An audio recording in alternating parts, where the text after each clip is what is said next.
And I kind of think if he made it in that order, when he was creating all of this stuff, I think he maybe wanted us to take care of it and put us in charge of it. And I think we've done a pretty good job of, with the game and fish and with the different things of treating our animals with respect. And we need to keep that in mind when we're out in the field. So let's pray and thank our Father in heaven for all the things that he's created for us. And Lord, we just pray and thank you, and we would pray that each one of these families that go out on a hunting trip this year, Lord, we would pray that you would protect them, keep them safe, and Lord, most of all, let them not get out there with an attitude with other hunters and things like this, Lord, but that you could keep it in check to where they would be a blessing to be out there and knowing that this is your creation and we're just a part of it. So, Father, we just thank you right now for, especially for this group that runs this organization up here. What a group of men that come up here, Lord, and work all the time, all year long. They put an awful lot of time in it, Lord. And we're so thankful to have these guys as brothers. Not only brothers in the hunting world, but brothers in Christ. So, Father, we thank you tonight, and we would just pray that you would be with each and every one of us, Lord. And like I say, if we go out in the woods, let us represent you in the woods with other people. It's not about how big an animal you kill. It's your time that you spend out there with friends, loved ones. And so, Father, we just pray your blessings on each one.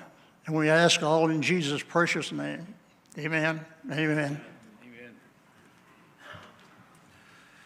Thank you, George. Now, guys, we are actually going to have the Boy Scouts bring down the flags. So if you would all please stand, we are going to actually do the Pledge of Allegiance, and right after that, we are going to roll right into the national anthem.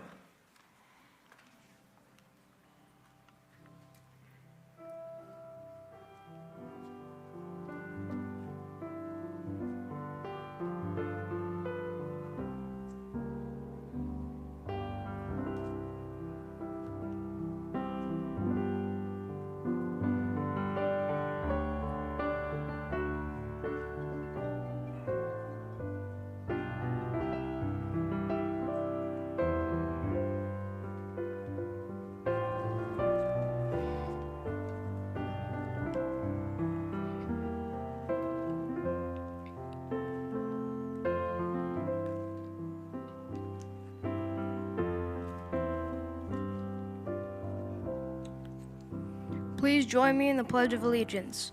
I pledge allegiance to the flag of the United States of America and to the republic for which it stands, one nation, under God, indivisible, with liberty and justice for all. 2. That moves us into the national anthem. Could we get a welcome for Deb, please?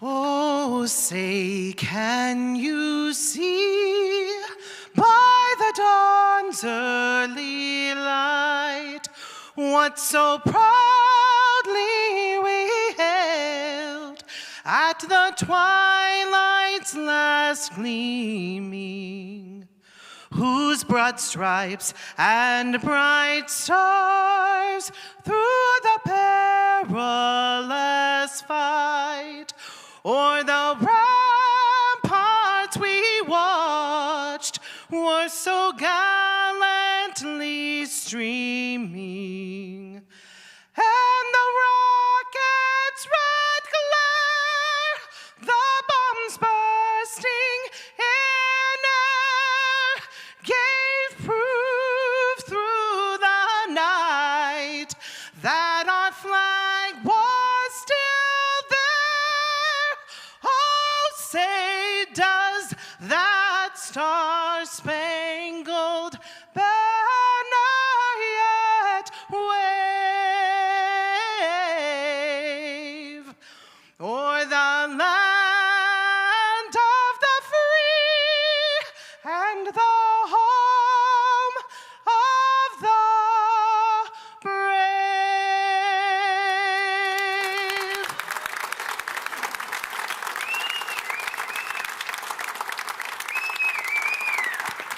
Awesome. Thank you so much, Deb.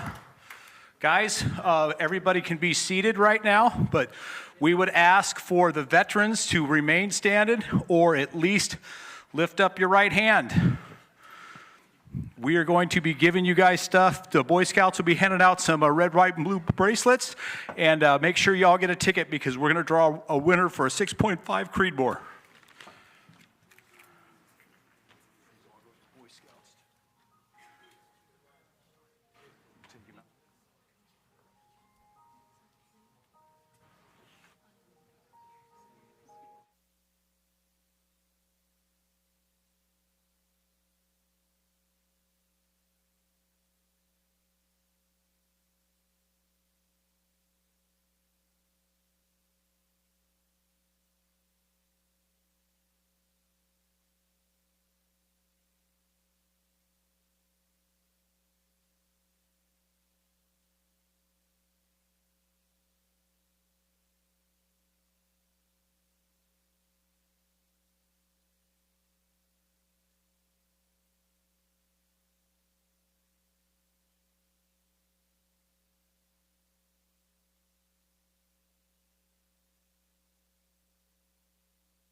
And guys, while we're waiting, we have Wilming Construction. So this has been a partnership for many, many years.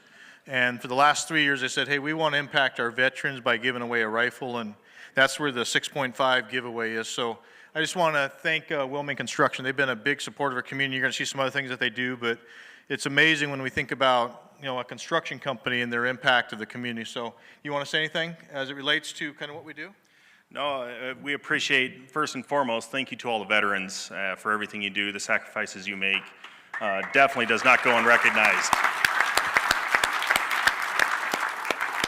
So, no, Wilming, we're very proud to sponsor the giveaway every year, and we hope it will be a long-standing tradition to help to support everything the Christian Hunters of America stands for and performs as well. So. Thank you again for all your service and support. Right. Thank you. So, exactly. So real quick, Dan, can you come up here real quick? So I don't know this, everybody knows this crazy guy. So Dan Bradford, he's wearing this sign that he kind of made. So Dan is somebody that we kind of partnered and Wilming partnered with here just this last year. And so Dan's got a passion for water. So he started a nonprofit, and I think he has hauled probably, I don't know how many millions of gallons of water. So his whole life is filling up water drinkers, hauling thousands of gallons every day, fixing these things. And so what happened was Wilming Construction found out about it. Says, hey, we love conservation and we want to give our part. So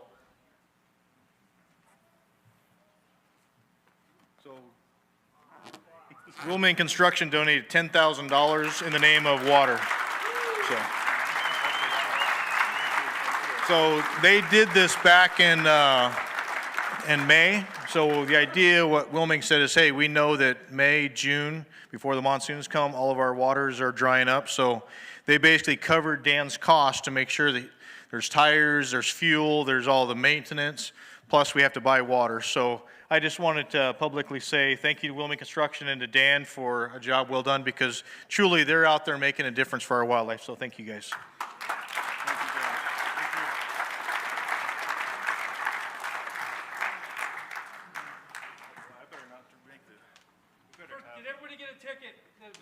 Everybody get a ticket, all the veterans. All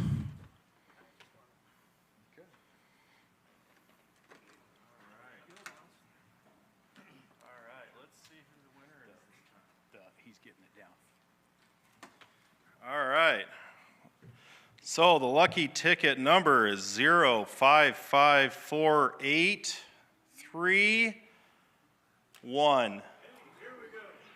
All right. Come on up. Let's get a picture of you. Okay,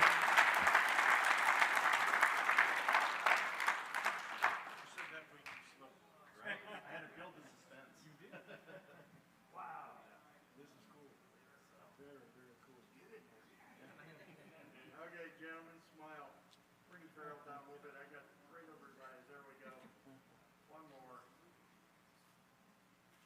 Got him. Very cool.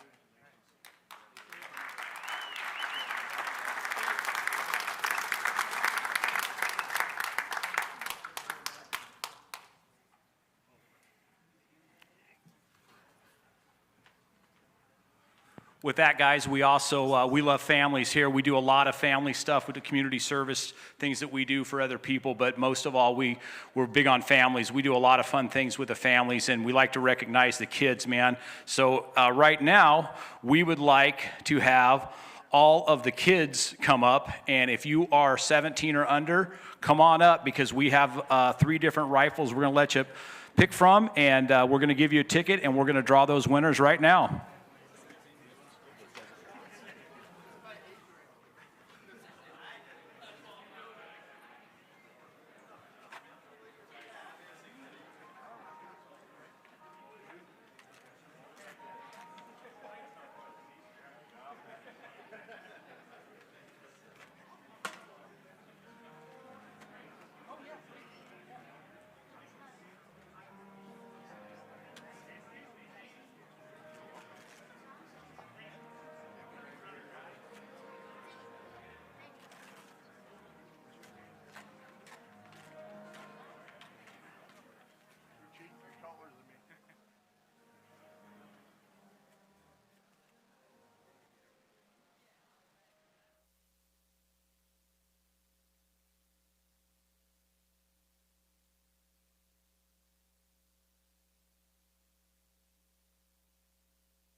Show you the 3 awesome firearms that we got, and then I'm going to show you the coolest one. But let's hear a round of applause depending on which one you like best. My personal favorite and the best one here.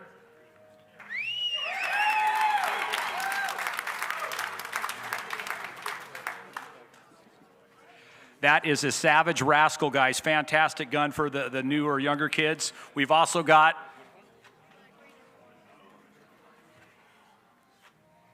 a Cricket rifle. This one is in, I believe they call it the Desert Tan or the Desert Green. Great little rifle as well for the younger kids. Actually, these are very accurate as well. We have another rifle that is a semi-automatic rifle. This one is actually maybe the bigger kids would like. Even if the younger kids like it, then we'll let them have their choice. Even though we only have these 3 rifles here, if all 3 kids pick the same rifle, we'll make sure that those kids get the rifle that they actually want. So we'll be drawing that ticket here in just 1 minute.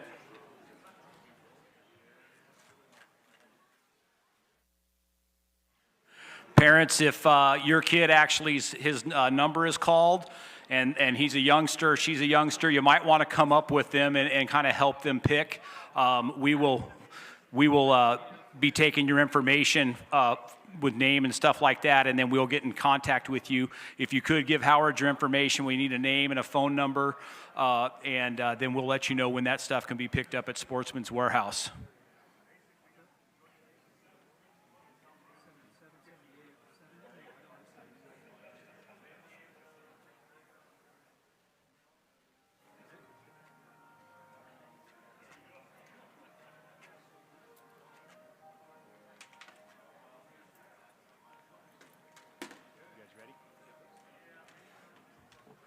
Let's give this stuff away.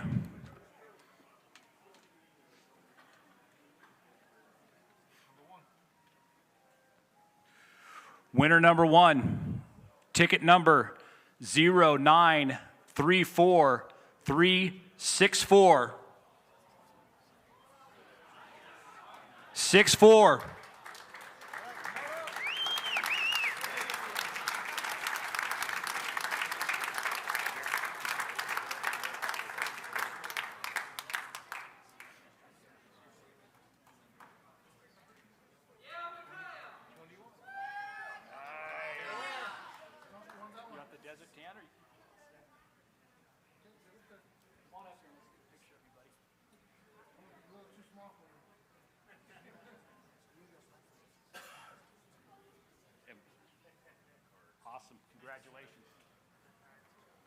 That's what it's all about, guys. Where's Howard? Hey, you guys, when you're coming up, you need to talk to Howard over here, give him some information so that we can contact you and get you ticket number 2.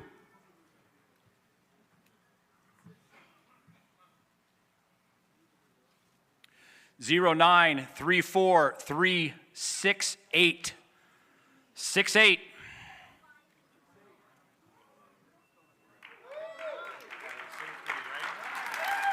Right on.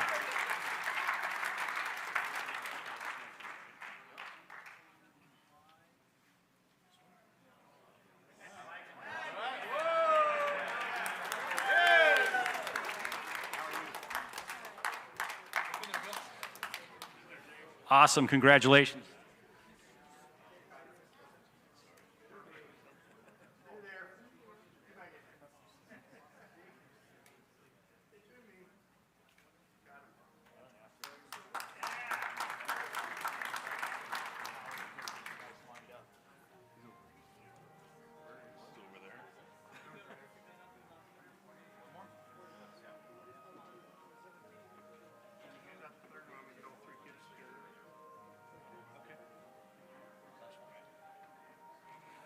Last one, guys.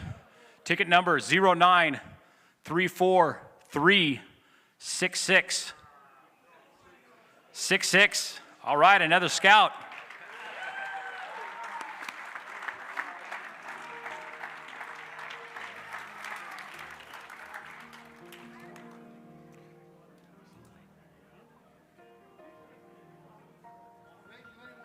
He had told me which one he wanted before we even drew it, so he knew he was going to win it.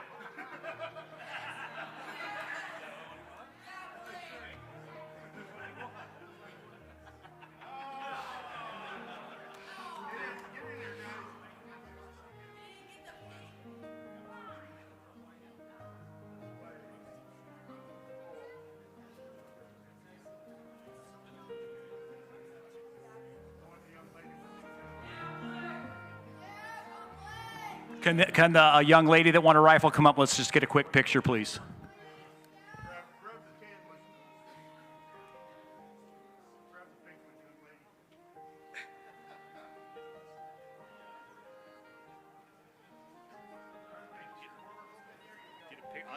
Get them all first like that.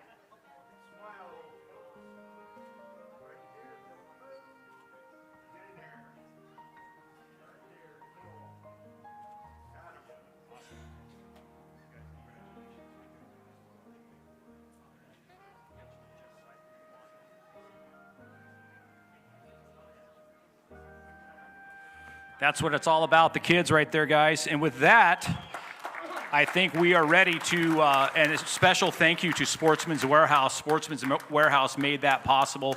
They handle almost all of our firearms. They do a great job over there, great store.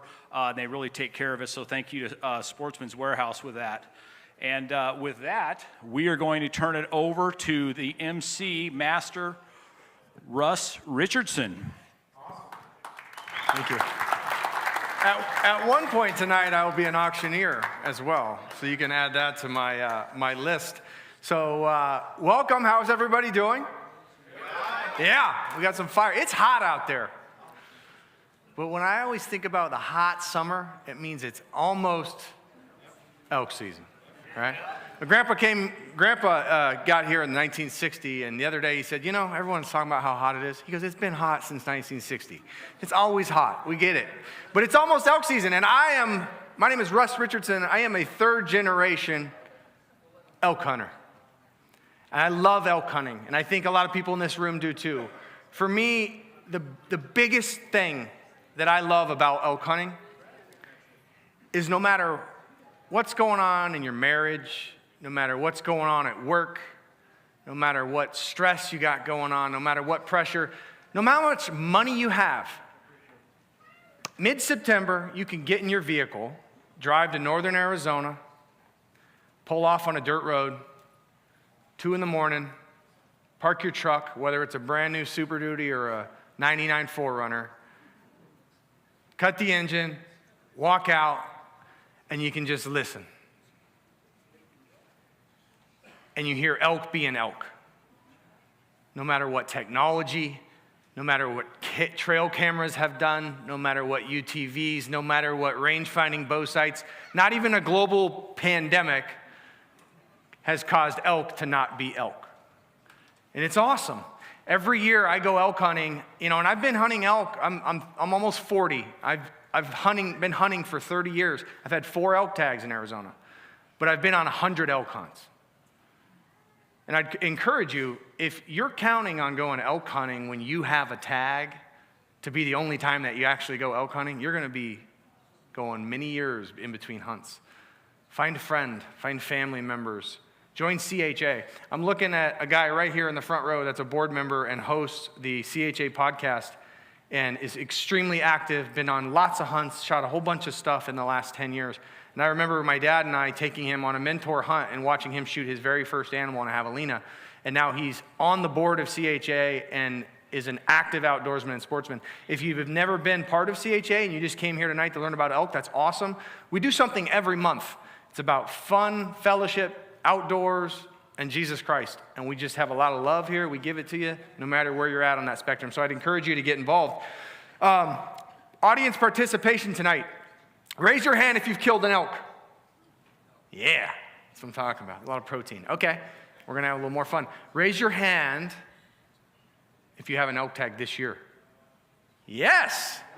All right, now, last one. Stand up if you've never killed an elk and have an elk tag this year. Perfect. That's awesome. All right, so we've got 1, 2, 3, 4, 5, 6, 7.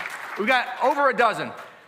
I'm counting on all of you, so we're going to do 2 sessions of discussion and question and answer tonight. During the second one, after the intermission, when yours truly becomes an auctioneer, we're going to have some microphones set up, and I want you all to really listen tonight, and a lot of questions might be answered.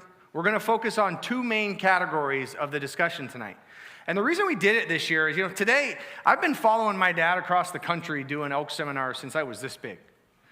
Now I've got kids this big, and we're doing this. And this was before YouTube. This was before iPhones. This was before Google. There's so much information out there nowadays on YouTube University. You can say, I need to know how to lay tile on the second floor, and you punch it in, and you got 60 videos showing you how to do it. Same thing with elk hunting. And there's a lot of ways to skin this cat, and there's a lot of ways to get it done. And so tonight we said, hey, let's make this dynamic. Let's make it interactive. Let's have discussions. And so we brought my dad, my hunting hero. I think he's the best elk hunter that ever walked the planet. I've been with him for a lot of years. And a good friend of mine, Hunter Weems. 2 very different generations. My dad's had more elk tags than Hunter's had years on the earth. And he'll probably never catch that. That's just generational gaps. But Hunter's killed a whole bunch of big elk. And so we wanted to have a discussion with the 2 of them tonight and allow y'all to have interaction and ask questions and learn that there's different ways to do this. So that being said, we've got a couple of short videos to just do a brief introduction of Hunter Weems and Corky Richardson. And I'm going to refer to him as Dad tonight. You guys can just put 2 and 2 together. Hunter's not my daddy. Okay? We'll just figure that out. So if you guys want to roll that clip, that'd be great. My name's Hunter Weems. I'm from Flagstaff, Arizona, 28 years old. I got my start in the guiding and hunting industry through my dad. He was an outfitter and guide for 35 years. He's the one that always pushed me to keep doing it. There's nobody else that's taught me more, I would say, than he had. So I've only had 2 elk tags in Arizona, the second one being this year. I had a New Mexico tag last year that I made good on. So I've only killed 2 bulls, and I've got my tag this year. But guiding-wise, I think 50 to 70 is pretty safe to say. Some years you're a part of a handful of draw tags, and some years we hunt the governor tag bulls as well. So it can be a 4-bull year or an 8-bull year, just depends on how the year shapes up. 2020, Tyler Mott and I had a gentleman on Unit 9 early rifle. We hunted a bull with the statewide tag all summer, and then hunted him on the archery hunt with no luck. And day 1 of the early rifle hunt, Tyler and I found the bull, glassed him up from a couple miles away, made the mad dash, and a couple shots later it was over. 414 bull in Unit 9 was pretty special. I missed a couple bucks on the kaibab over the years on the archery hunt that will never stop haunting me. As far as in the woods, We had an opportunity on 13B on the archery deer hunt one year. Wasn't a far shot, we just rushed it a little bit, and the buck was 228 when Bobby Dykeman got him killed. That one will forever haunt me too, watching the arrow go for that buck. It's pretty close range, but that is what it is. Now we're going to say a series of words or phrases, and you have to respond immediately with the first word or short phrase that comes to mind. You ready? Yep. 400-inch bull. Unit 9. Trail cams. Walk farther. Best elk hunter of all time. Matt Lillenquist. 350-inch bull. Don't pass it. Hyper hot elk call. Never tried it. They're just not bugling. Go sit water. September. Bugling bulls. Bow or rifle. Bow hunting. Fixed or expandable broadhead. Expandable. 6.5 Creedmoor. Good for a coos deer, maybe. Bone in or bone out. Bone in. Thanks for the interview, Hunter. Thank you. Well, I'm Corky Richardson. I am 59 years old. I've been in the hunting industry my whole life. I've been a Pope and Young measurer for over 25 years and a Boone and Crockett for 20. Born and raised in Arizona. 48 years of chasing stuff around with a bow and arrow in Arizona. I've done seminars now for this organization and several other ones for over 25 years, and trying to teach everybody how to get out there and have fun and be successful. I've killed just short of 50 elk with a bow. Killed a couple with a rifle. 36 of those have made Pope and Young, so I've had quite a few, as you can see here on the walls. A lot of these are some of those, and other racks that didn't make it. They made the B wall, which is all a whole bunch of them just stacked up together. Guiding, at least a couple of hundred. I've been doing it since I've been about 25 years old. I took those skills that he taught me, how to stay out there and be in the woods all day, from my dad. Norm Pint was probably one of the best guys that I ever had, that taught me about habits of elk and where you go after them. It's fun and chasing them in the field when they're all out bugling and all that, but you got to figure out where they're headed to and where they're coming from. And Norm taught me to think like an elk, to just hunt them like you would be doing. You know, what's an elk doing right now? If he's sleeping, then he's not going anywhere, so I can slow down and cause approaches to go a lot slower when they're in beds and that kind of thing. So I learned a lot about elk hunting from Norm Pint. I like the units that are open, that have more cedar, juniper type country. What I like about those units is you're not reliant necessarily on them bugling. You can go out and glass and kind of make your day happen. You know, elk are out, and in that open country like that, you can at least find them even if they're not super ruddy.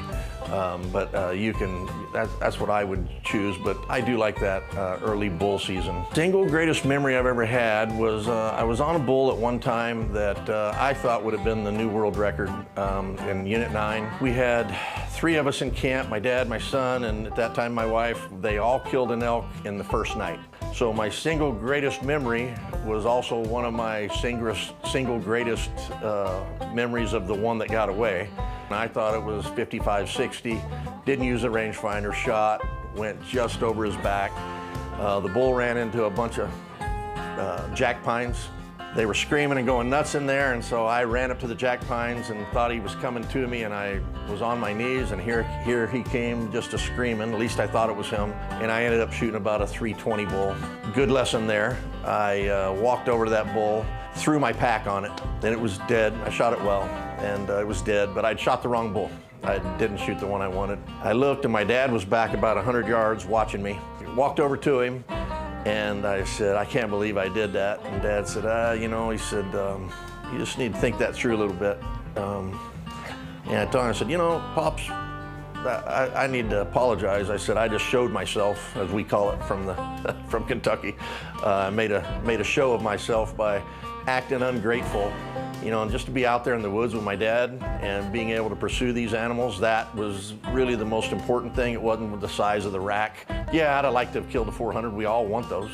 But that 320 was a good lesson for me. So just to kind of put in perspective why I'm out there, and who I'm with is more important than what I'm doing. Find the bull that on the last day you're looking in your truck and you're looking at your rearview mirror and you're looking in the back of your pickup truck. If you're happy with that bull on the last day, shoot him on the second day if he's there. Trail cams, don't worry about the deal of not being able to use them anymore. Trail cams, no big deal. Don't get too upset about losing out on those. Best elk hunter of all time. It kind of goes to a couple of places. I gotta give Jay and Jeff Elmer. This is going back a ways. Those guys were getting it done back in the late 70s, early 80s. Chuck Adams for years has gotten it done year after year after year. So I'd probably have to say Chuck Adams is probably the best elk hunter I know. I think every unit has a 350-inch bull most of the time. And so I think if you're gonna trophy hunt and you're gonna look for something that's nice, that needs to be your target. 350-inch bull are most of these bulls that are on the walls here, less about 10, 20 inches. Most of these bulls are 330, 340, some 360, but 350 is a nice bull that you'll be proud of forever. The new generation seems to not know a lot about a hyper hot elk call, but that was invented by a good partner of Arizona bow hunters and all that, and that's Norm Pint. And hyper hot calling works great midday and early afternoon, especially when they're in their beds. I like sneaking up on bedded elk and doing hyper hot calling and seeing what you can stir up, especially during the rut. They are bugling somewhere. If they're not bugling where you're at, you're probably not where they're at. Day in, day out, I like archery because a bull is susceptible to getting close to them when they're in the rut, and I think in that September season with a bow, you get a chance of getting on them. There's never a problem with bone out. There's sometimes a problem with bone in. It is possible to have some meat rot, some bone sour they call it, on leaving the bone in. So if you've got the time and you get back and you're done at camp, just take your knife and just easily cut that out. Just look at the skeletal structure and cut that bone out if you can. It's a lot easier to cool down by doing that. When a fixed blade goes in, it continues cutting the entire time. The arrow, normally on a lightweight broadhead or a lightweight bow, it doesn't necessarily penetrate the elk. It might go in and stay. And the damage that arrow will create on a fixed blade is amazing, because that arrow is just sitting there working back and forth, and it's just got a razor blade in there cutting back and forth, doing a lot of damage. Expandable heads are fine as long as you got enough punch to go through there. There's a couple of expandables that just aren't good, and I won't mention who those are, but be sure, ask me and I'll tell you.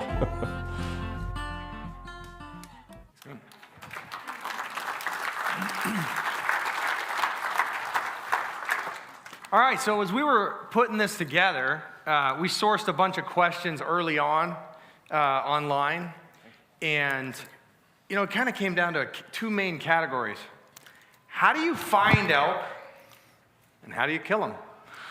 It's that simple.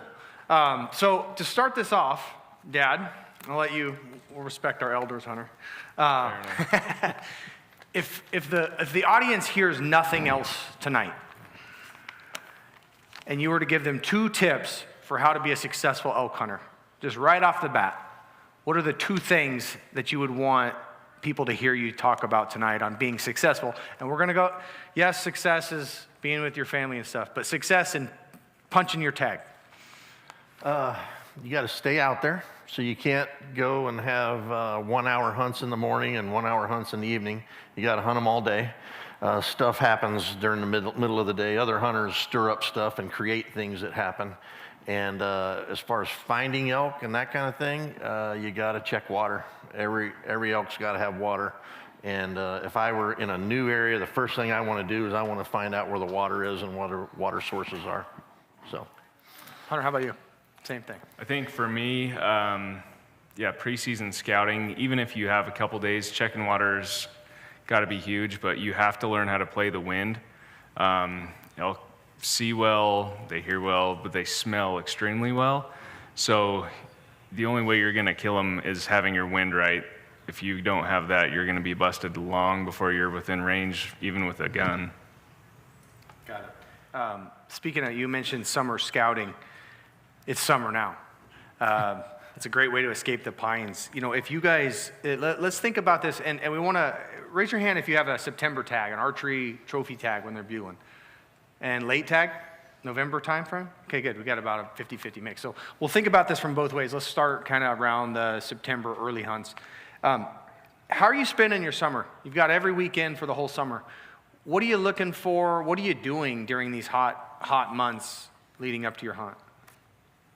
For me, I try to take inventory as soon as possible. So spending time, we don't use trail cameras anymore, obviously. So I specialize as much as I can in Unit 9. So I just got back from 4 days of being there. We sat water morning and evening for 4 days. And we just took inventory, and granted, we're not gonna see every bull that's there, but we're gonna have a really good idea what is there and the kind of the age caliber of a bull and how his horns turned out. It'll give you a good kind of blanket idea of what's going on in the unit. But for summer scouting, yeah, take inventory, figure out where the elk are concentrated. If you know the unit well, you should know where they start in the summer to where they're gonna rut to where they're gonna winter. So the more time you can spend even before the late hunts is just learning their patterns, because my thought is August 18th every year when the velvet's coming off, we have monsoons. They are not gonna be on trick tank water anymore. They're gonna be on dirt water, and then they're moving to where their rut grounds are. So really learning their travel patterns, finding the cows is huge. So I think finding the majority of the bulls and then finding the cows and how they're gonna get there is gonna be most beneficial. Yeah, to unpack that a little bit in terms of, he talked about the transition from velvet and tanks to dirt, or trick tanks to shed in the velvet. What's happening there? You talked about elk behavior earlier. It's like August 12th is when the big bulls will rub their velvet off. It's been that way for years. You can pretty much the 12th through the 14th, they're gonna rub off their velvet. They're all hanging together when they're in the velvet, but once they get that velvet off, that kind of kicks them into, they're starting to kind of a pre-rut mode, and they will go to where they, what I call a staging area. A staging area is where they like to go to breed every year. And Hunter, you've probably seen that you find the same bull in the same spot all the time. He may be 20 miles away, but in the velvet, but when he rubs that velvet off, he goes to the other spot. So that's what's you know, when you're scouting early, remember what you're seeing in a spot may not be there come rut time, you know, and that's what happens in September. So I like to run roads. I like to know where the roads are and just drive and figure out where all that lays out and kind of figure how, what roads go to water and that kind of thing. Because if you know, even on your GPSs and things now, and your Onyxes, you know, if it's been hot and you got an elk and a group of elk and they're heading out, if you have that Onyx and you look and you see a tank up there, that's something and sometimes you need to know, how am I going to get 2 miles ahead where I know they're going? If you know the road that gets you there, sometimes you can do that. So I like doing that in the early season.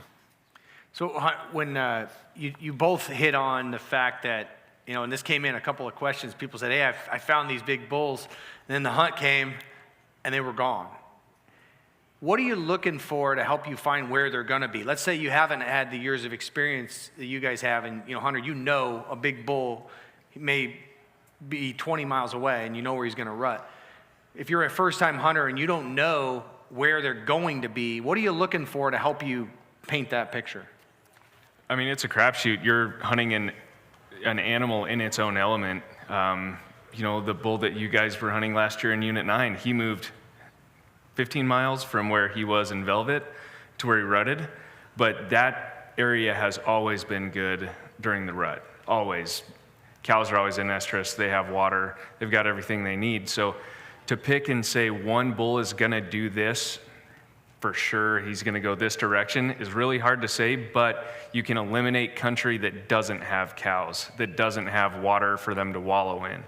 That's a huge thing, is the wallow hunting too. So if you can find an area that has a couple key things, good feed, water for the cows so they will come into estrus, and then the cows themselves, you're not guaranteeing yourself finding that certain bull, but your odds go way up that you'll find that bull or a bull of said caliber that you're after, I think. What he said is right, and I would add one more thing to that. I've never found bulls where I don't find rubs. So I look for rubs. And I look for fresh rubs. You look for last year's rubs and all that kind of stuff too, but if you're not seeing fresh rubs, you're probably not where the bulls are at. because they do destroy trees. That's all they like to do during the day is destroy trees. So look for fresh rubs as well. So. Safe to say that rubs from the previous year, you'll be able to locate them and see them, the dead trees. Dried up, broken branches, and in the cedar juniper country, they like getting underneath, and you got to kind of look at those sometimes. They'll go in, they take the wreck underneath the branches and beat them all up, so you'll see some of that stuff hanging down, but you can tell. You can tell what's happening. You both talked about dirt tanks. What's happening at dirt tanks during the rut? Why are those so popular?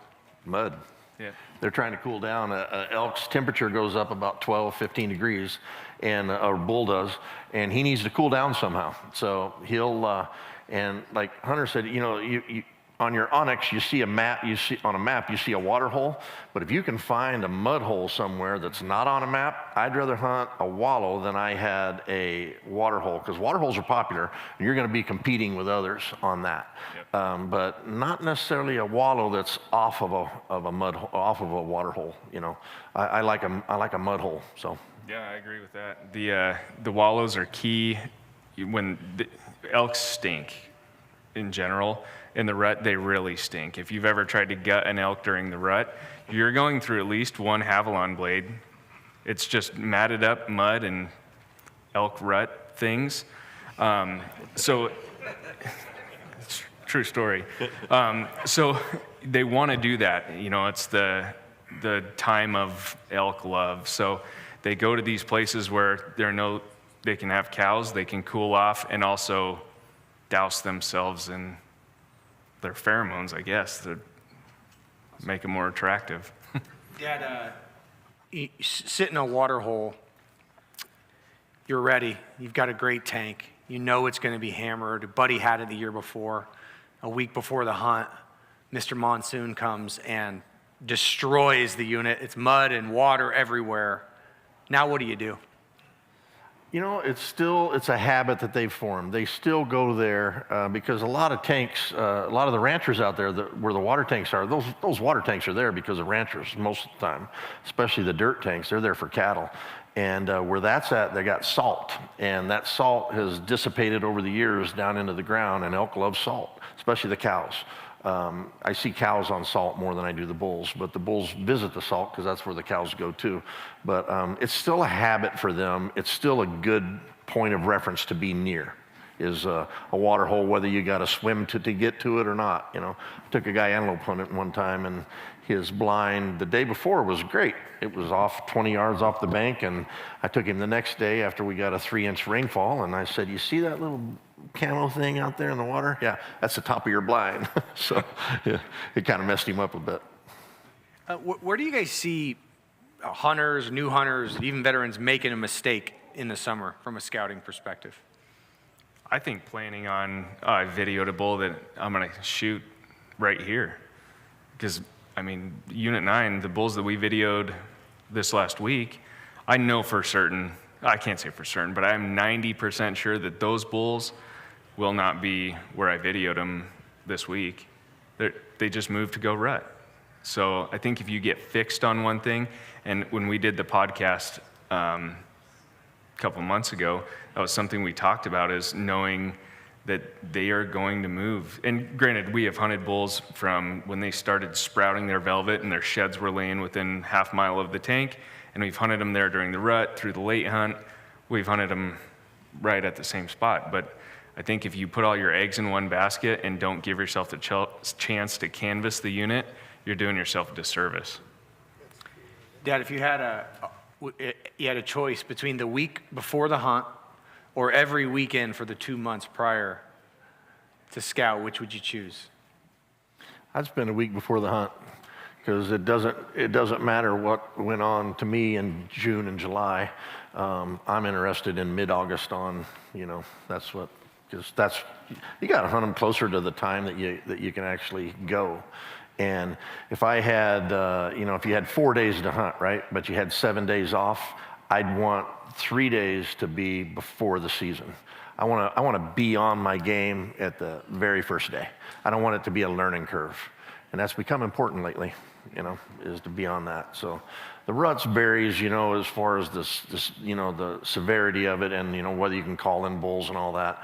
That that can change a little bit due to weather, but the rut's the same every year.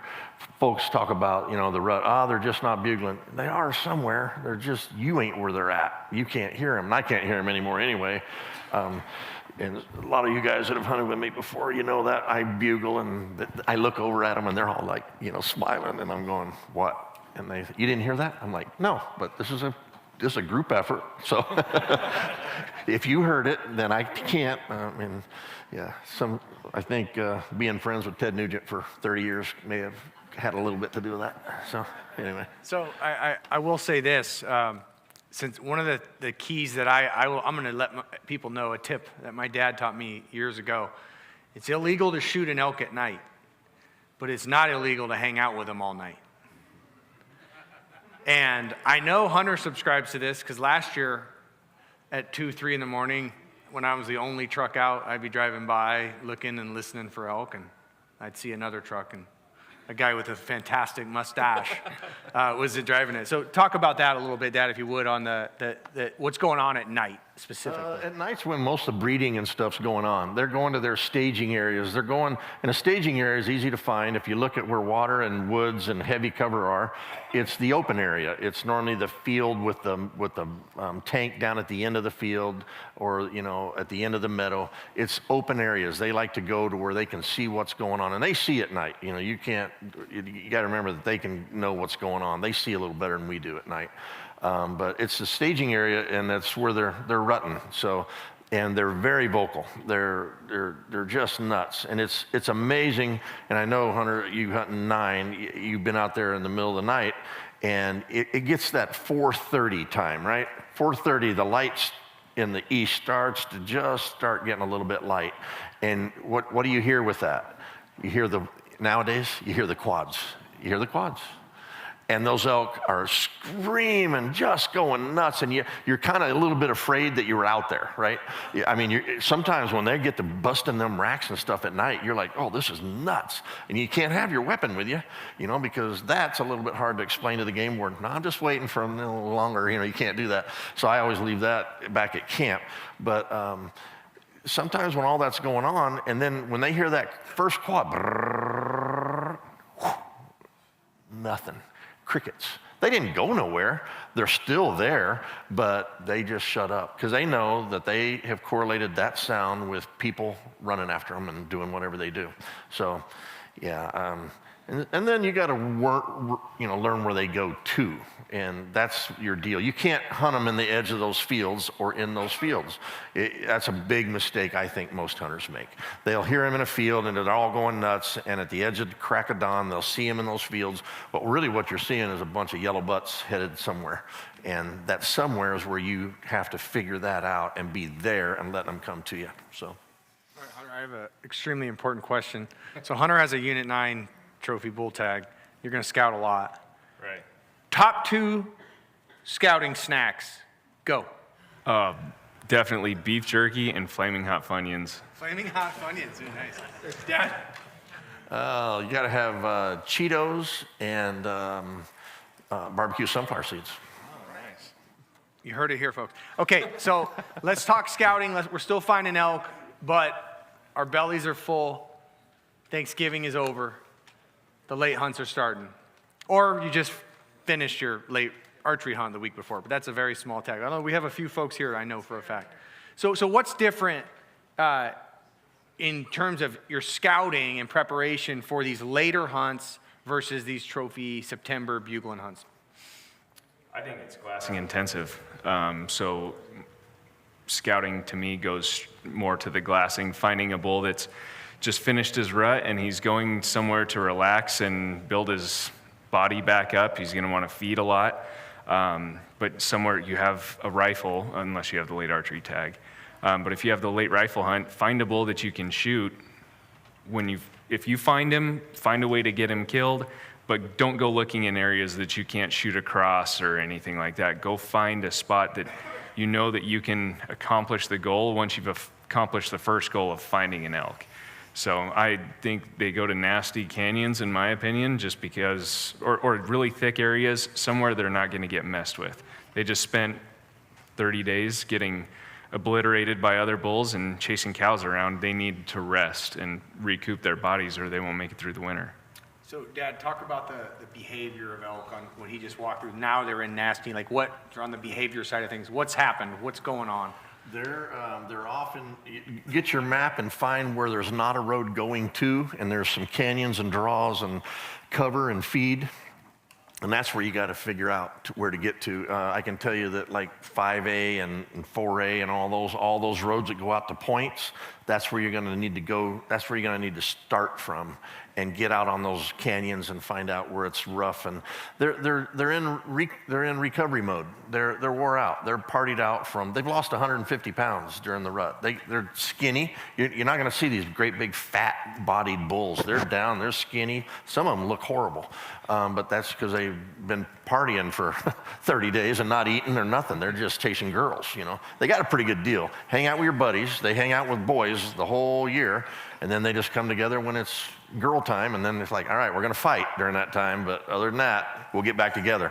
And they're back together, but they're tired and they're lethargic, which is one thing I know you may like, Hunter, is when you find them in the late season, boy, don't booger them. Just leave them alone. They don't go nowhere. They stay right in there. They're not that ruddy bull that's going to be 5 miles away.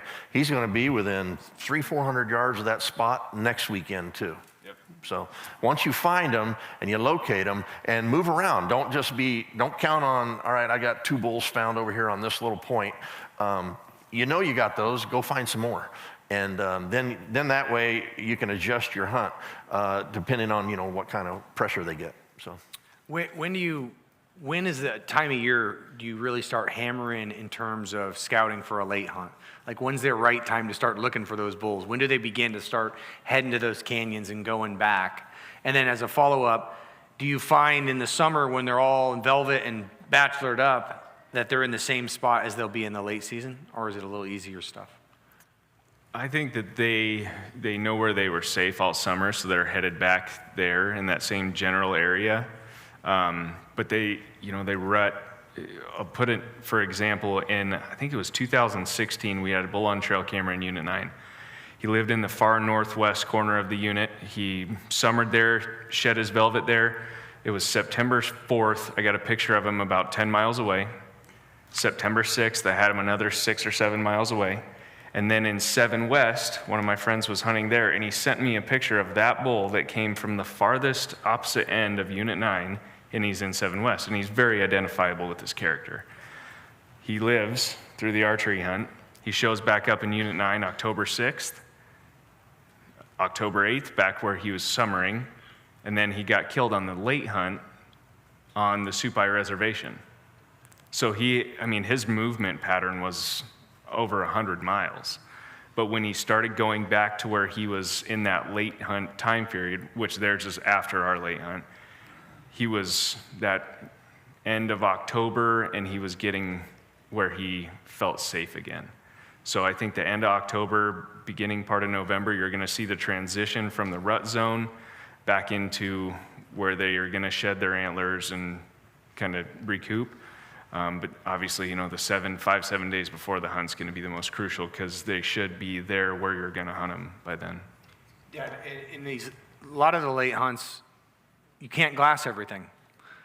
How do you change your tactics when you can't glass up a bull and it's flatter or thicker and you just can't get into the pines on a late hunt? They still got to have water. I mean, they're still they still got to have that no matter what. So you got to find where there's water at. Another thing I like doing on the end, towards the end of October, look at the last weekend of deer season and be up there and talk to the deer hunters. They're more than happy to tell you why there are no deer, but there are elk everywhere. They'll tell you where all the elk are. So use those guys. I mean, I don't think I'd be up there on the opening day of deer season, because it's like, oh, when is your elk hunt? Because I want to come and help you out on your elk hunt. You help me out on my deer hunt, out running around. But come on the last weekend of deer season. Those guys will help you out a lot. So. But yeah, when they're in that real rough, thick country, tracks, there's nothing beats boot leather. Just get out there and walk around. You can tell what a bull track looks like and that kind of thing. And just find where they're going to feed and they're going to water. So I really like that late hunt. Like you said, you have a late archery tag. Water's going to be your deal. That's probably going to be the best deal that you can do. Awesome. So shifting gears just a smidge, less on the scouting, but on the actual hunting coming. It's opening day. If you could just pick, what's your absolute favorite form of hunting in the rut? Chasing, water, glassing. If you could mix together glassing and chasing, that would be it. That bull that told the story about in the interview, that was that. And describe to the crowd, what do you mean by chasing and glassing? So we glassed up a group of elk miles away. We had made our move to get closer, and it was so far that even with big eyes, we couldn't tell exactly what they were. We could see frames, but we couldn't tell how big they were. As we approached, then we realized that it was definitely worthy to shoot, and so then we made our plan of attack, and then we got our wind right, and then we did the stalking, and he was bugling so we could hear him even when it was thick and we couldn't see him anymore. We could hear him bugling, and so we just knew we had to cut him off, and we T-boned each other, and it worked out perfect. So if you can locate like that, you get a better idea of if it's the quality that you want and where they are, instead of just chasing in a sea of cedar trees. That can get frustrating and tough sometimes, but if you can glass them up, even if they're not bugling, that's a huge benefit, and then go straight at them and try to get your wind right, and then make your final attack. So Dad, talk with folks that are new to about what does chasing mean? You talked about, you see those yellow butts, you talked about the wind, you talked about, the sun's coming up. What's happening when that sun comes up? You're chasing bugles. They're bugling, and you're trying to. When an elk's done, and they're pretty much done before you can see to shoot them. When I mean done, they're headed somewhere else. They're going to go to where they bed. And some of them, depending, I know in 9, some of those elk travel 6-8 miles to where they go to where they bed, to where they feed, and where they stage at that night. And if you know where those spots are, the chasing deal, you're not going to catch an elk. They have a 39-inch step, so every step they make, you're behind already. You just won't catch them trying to chase them unless you run at them, and you are psycho. You've ran at them before, and I saw you actually catch them, get around in front of them, but my chasing running days, that's not happening no more. I'm smarter now. It's like, you know what? I've chased you for 12 years. You do the same thing for 12 years in a row. I know where you're going to end up at. I'm going to go wait, and I'm going to be Mr. Rogers in your neighborhood when you get there. So that's how that goes. So you're better off, knowing that's the chasing thing, though. Sometimes, Russ, when you were younger, you didn't understand when we would hear them bugling and we knew they were going that way, why I was taking you this way. You were like, because I can't hear, and you're like, Dad, they're over there. I know, son, they're going to end up over here, though. And sometimes I was right, and I looked good. Other times I'm like, well, you should have told me. I did. I told you 3 times. But anyway, it was his fault no matter what. So that's what I did. All right, Hunter, true or false? Elk put their nose into the wind and go. True. So, question for you both.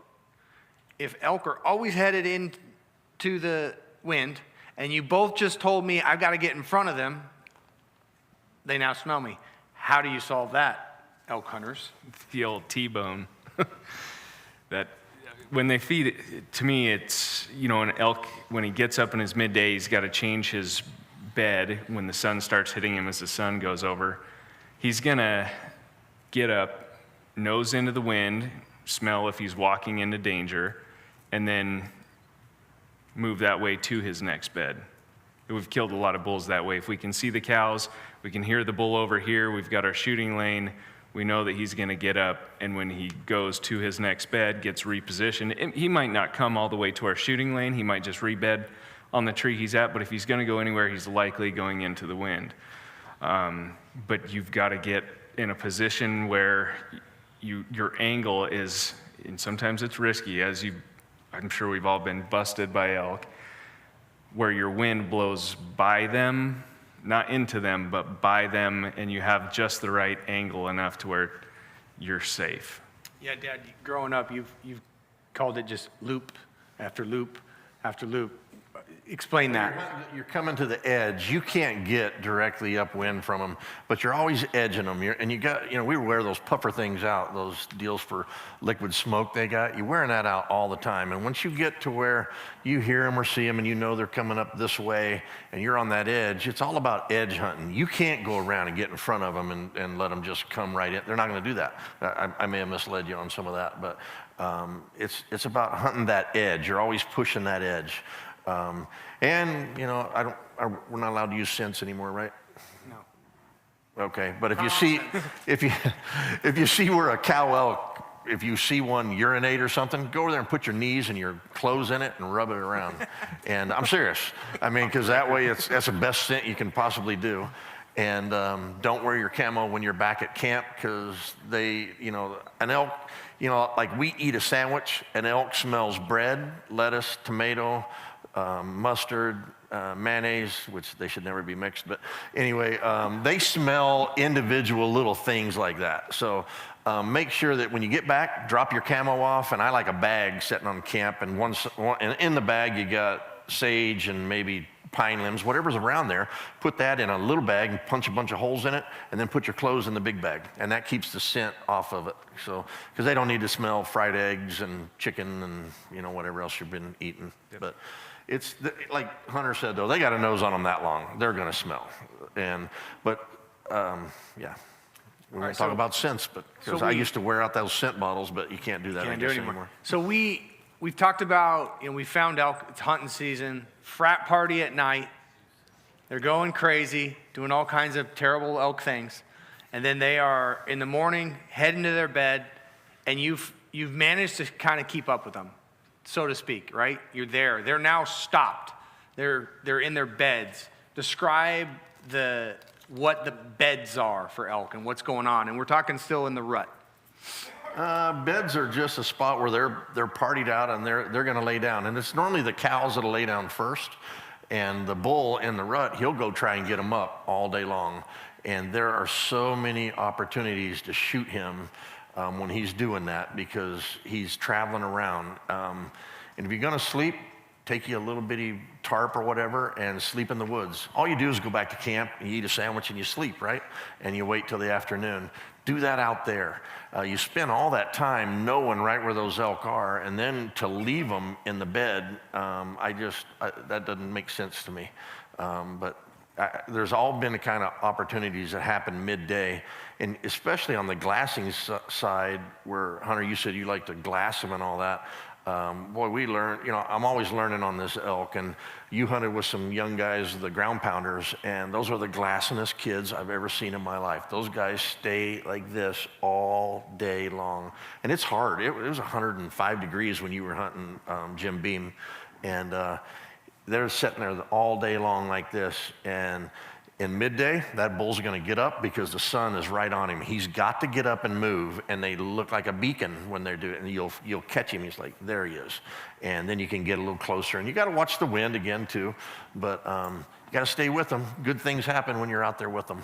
So Hunter, you followed a bull, and you're bow hunting or your rifle hunting, and you're there, and they're just not really active and up and chasing in their beds, and it's not that day. Do you prefer hanging out? And if you hang out, like, how close do you hang out, or you like to back out?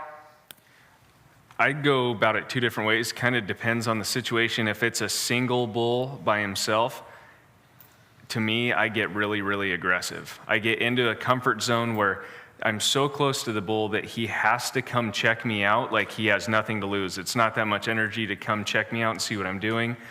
We shot a bull in Unit 9 a couple years ago.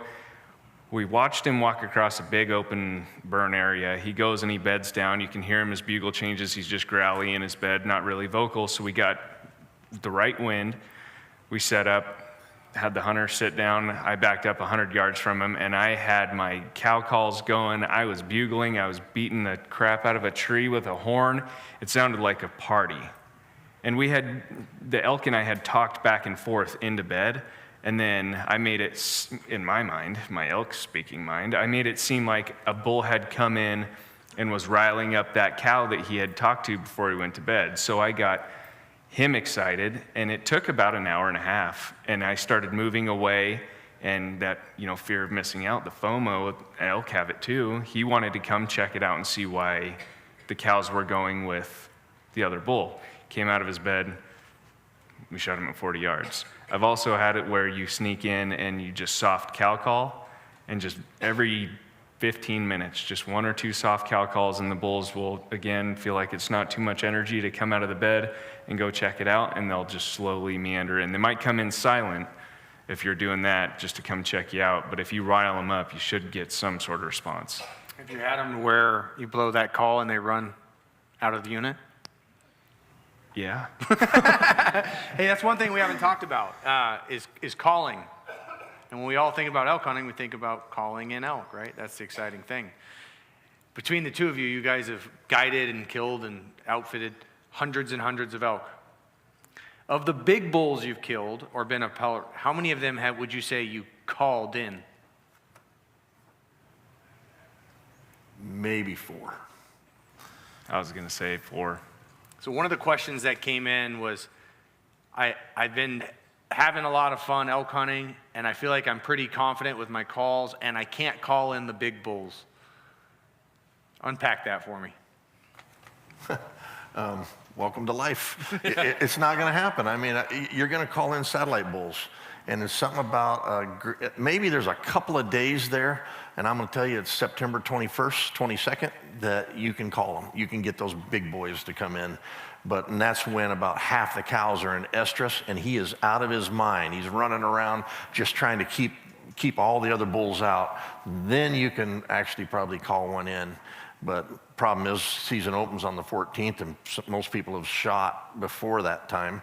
But if you still got your tag in your pocket, you got a chance at those big boys. But I don't know. I think that's the only time that the real big ones are susceptible. And I know all the call companies in the world are just grieving right now that I'm telling you that. But calls are great for location, and I like hyperhot calls. Hyperhot is a whining cow. And it's a call that Norm figured out, Norm Pint, that a cow makes when she's in estrus. It's just a elongated cow whining call. And by doing that, sometimes you could get a bull in, but very few. I mean, I think you got to get and just be around where the elk are, where a big bull is where you want it to be. And you just hope that it happens where he comes by you. But I'm sorry, but that's the way it is in Arizona anyway. Now, it may be that, I can tell you, it is different.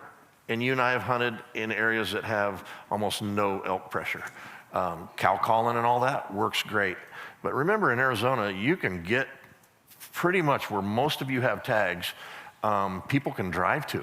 They can drive and they can get there, and you got deer hunters, and you got turkey hunters, and you got squirrel hunters, and you got bird people. You got up in 9, you got canyon people that are out there camping. And I've been in 9 before, and that was before all of the crazy bicycling stuff. You'd be calling a bull, and here comes 5 people, about half naked, driving around on bicycles, going, "What are you doing, man? It's elk season." But they don't know that. They're from New Jersey, They're having a great time. Yeah, we saw a big one with a lot of points right over there. It's like, yeah, I know. I was calling. Yeah, thanks. Appreciate it. Hunter, how about you on the calling? What's your overall assessment of how often do you use calls? Do you feel like you're calling them in, or are you just using them as part of your strategy for the day? I definitely locate. I do pretty much exclusively bugling for locating. It depends too. You and I, we have conversation with a lot of energy, and we use a lot of words when we talk. If I spoke to you or to you, we might not, it might just be a very relaxed conversation with the simple things expressed, and that's it. So you kind of got to read the elk as much as possible, but I try not to call at all until I absolutely have to.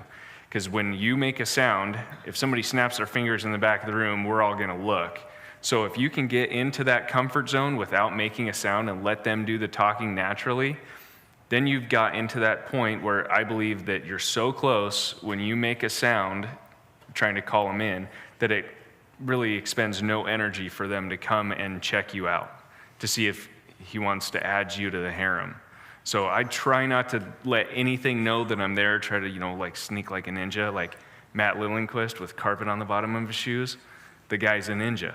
And he'll get into the bedding area or in with the herd, and that's when he makes his magic. He just talks a little bit, and it happens. Gotcha. Dad, talk about, we talked about being out at night and locating. Walk the folks through the process that we do when we go out at night. You know, we have dinner, take a nap. Yeah. Wake up about 1, and we take off, and we go to fields. We go to edges of meadows and that kind of thing, and we go to where we can drive near a water hole. We go looking for where we think that they're going to be staged up at, and we are listening. Sometimes you can tell what a bull looks like by his bugle, the sound and the size, but I've been fooled before. But generally speaking, 80% of the time, if it sounds big, nasty, gravelly voice, he's a big, nasty, gravelly bull, and normally those are your bigger elk. Not always, but it's that way a lot. But we locate them, but you got to keep track of how far you are away from your camp and how far it's going to take you to go back to camp, get your weapon. In my case, wake up my hunter, get him going or her, and get all their stuff together, and then get back to where you're at. So you got to cut that off at a certain time. So, normally about 3:30, 4 o'clock, you've been around, you've hit these different spots, you know where to get back to. And so you're going back and you're making a mad dash to get your people and get all back and get to where you want to be. And it's funny, I've been doing these seminars for a long time, and I've been telling guys that forever. And like Russ told me last year, he said, hey, I actually run into another guy that does what we do. So I don't know that y'all really listen. But no, I'm telling you though, if you really want to have fun, it's fun out there at night too. There's nobody else. There's not all the dust and all the craziness. I have more fun at night than I do doing that. But keep your weapons out of your cars and stuff. I don't even have a BB gun in there to where if a game warden was to stop me, I can say I couldn't throw this tire iron at him is about all I could do. So anyway. We've now hunted the morning. We've chased them to their beds. We've either ran them off or we backed out. You both have mentioned water as a sound strategy. So during a hunt, describe that last 30 minutes of daylight. And do you prefer, Hunter, do you prefer ground blinds or do you prefer tree stands? If that's an option, which one would you do? Ground blind for sure. I just think tree stands if it's available, but again, I spend quite a bit of time in Unit 9, and there's very few spots where a tree stand's effective or even possible. So if you can get a tree stand that's got good wind and it's blowing above everything, that's great. But ground blinds are kind of the idea is you cover up the little flap on the bottom with dirt and it seals your scent in better. You have the screen so you can potentially shoot through the screen if you're archery hunting. But the last 30 minutes a night, if you're sitting water, that is when you should be ready with your head on a swivel because you're going to have one chance before it gets dark. If you're chasing bugles, I run. Just go as fast as you can. And the way that we like to hunt everything, and I know it can get not reckless, like dangerous, but we hunt everything like we'll never see it again. You see a buck and you see a bull and you hunt it like you'll never see it again because there's a decent chance you might not. Obviously you don't want to go blowing them out of the country, but you only have so many days. So we hunt it as hard as we can without being completely ignorant and making them run off. Dad, evening hunts for you. What's your Evening hunts for me and clients, that's when you kill the elk. It really is, because they're coming into a water hole. You know that. Yeah. I mean, that's really when it happens. I mean, I told you about that time that you, Mom, and Gramps, y'all shot 350 or better bulls all the first night, all on water, all at the same time, and, all night skinning and caping and doing all that on elk. But that's really, water is important of the evening. They just don't get moving early enough to make a lot of that. They'll bugle a little bit, but there's just not enough time there. And normally if you are on them if you're out chasing them and you're between the water and them where they bedded, that's really what you're doing. So why not just go to the water? Water's a little more controlled. Now, I like tree stands. But I like tree stands because I can see what's going on. I can look all around, and sometimes those blinds, I know in the blinds you got the newer ones and stuff where you can see around, but it seems to me like I still can't see enough out of those blinds, and they come in on me, and I don't know, us old guys will stick to the trees, right, Ray? Yeah. We're not all 6'5" either. Blinds are a little roomier for. Yeah, I was gonna say I can fit in there just fine. Me and anything else in a blind is too much, I'm telling you. We've kind of talked through the progression of all those things. Every time I hear someone drew a tag, buddy, I took the whole hunt off. 14 days. An elk, after 21 days of rutting, you said loses 150 pounds. Dad, I'm going to tee you up with this because I know your thoughts. 14 days is a lot of elk hunting. You almost physically can't do it if you do it like you do. If you only had 1 week to hunt in Arizona, would you take the first week or the second week? Anymore, I think I want the first week. I mean, I used to say the second week because it's, but a lot of times nowadays, those elk are getting killed in that first week, something that you might want to kill, a big one. However, elk do show up later on that September 21, 22 that you've never seen before, that all the cameras missed. Unit 9, what makes Unit 9 great is it's got a refuge on 2 sides, actually 3 sides of it. The Supai Reservation, very few of them are killed there. So that's a refuge that they come out of 9. Then you got the park up on the end, that's a refuge where they get away. And then on the other side, you got the Navajo Indian Reservation. So that's where they get away. So they have a place to get away, but they can't stand it because 9 is nice and plush and meadows and water.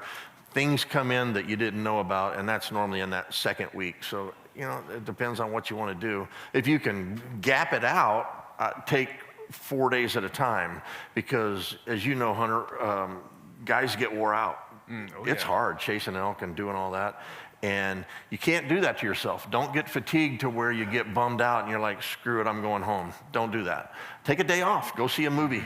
It takes 1 day back in Phoenix or in Flagstaff to see a movie, and you can't wait to get back up there. The whole time watching a movie, you're sitting there thinking, well, I'm taking the day off because, I'm just really kind of tired, and I'm not that tired, and this movie is no good, and that Mexican food, that was great, but I'd rather eat a sandwich back in camp, and if I hurry, I can get back before dark. That's what you'll do. And you got to rejuvenate your spirit. You got to do that. So, but if you're sitting there thinking, I'm going to be out here for 7 days in a row, take a break in the middle of it if you have to. I tell everybody, go see some concrete. Go back to town, do what you got to do. Hunter, I'll let you kind of build on that too, if you get to choose the first or second week. But really, you've been on a lot of the auction bulls over the last 5 years, and that's a special type of persistence, passing big bull after big bull, waiting for that one. Right. And Dad talked about your spirits. How do you keep you or your clients' spirits up during the grind and not say, I want to just shoot one, and then it's over? Well, I think the archery hunt first, if you had first or second week, it depends to me on when they start the hunt. So usually, like you were saying, it's September 14th or 15th even. This year it's September 9th. So to me, that's super early. So I would rather have the second week this year, but any other year, yeah, first week, you want the first crack at everything, get after it. But again, like he's saying, if you can hunt 3 days and that's where you tap out and your tank's on a quarter to empty, fill that thing back up, make it enjoyable, because otherwise, even when you kill something, you're not going to have the energy to really enjoy it. For the statewide tags, yeah, we hunted, George for 28 days straight in Unit 9, passing 370, 380, 390 bulls after we had wounded one that was north of 400. We hunted that bull for another 25 days. And you're there for a purpose, and that's your job, right? You have to go to work. I got to go to work too. So on a 7-day hunt for a draw tag guy, the 4th day, so it would be Friday, Saturday, Sunday, Monday. When we go into Tuesday, it's like the Wednesday of the work week. It's like hump day. It's like if you can get over, day 3 and 4 are going to be your mentally challenging days. If you can get over that, then you know that you've already made it this far, and I think it gets easier towards the end. But getting to those middle days, that can really put a damper on your soul, because you got day 1 of being excited, day 2 you're dialed in, day 3, why didn't it happen yet? Day 4, 4:30 again this morning, and then it's like, well, I'm used to it on day 5. Here we go to day 7. Nice. So, and again, you can't, if something happens like you wound a bull or miss a bull or whatever, you can't get mad at you for missing it or you for calling it in on the wrong side of me, something like that. You just got to stay positive, because as soon as you taint that negativity into your hunt, it's going to manifest with every blown tire you get on the road, and then it's just going to get worse. So keep it enjoyable, and if you can't enjoy it for 5 days at a time, hunt for 3.5 and take a break. Awesome. We're going to take a short break. When we come back, we're going to do my auction skills. It's going to be fantastic. Prepare for that. But then we're going to have some mics. And so anyone here who has questions for Hunter or my dad, Corky, please come up and be ready for that. Hang on.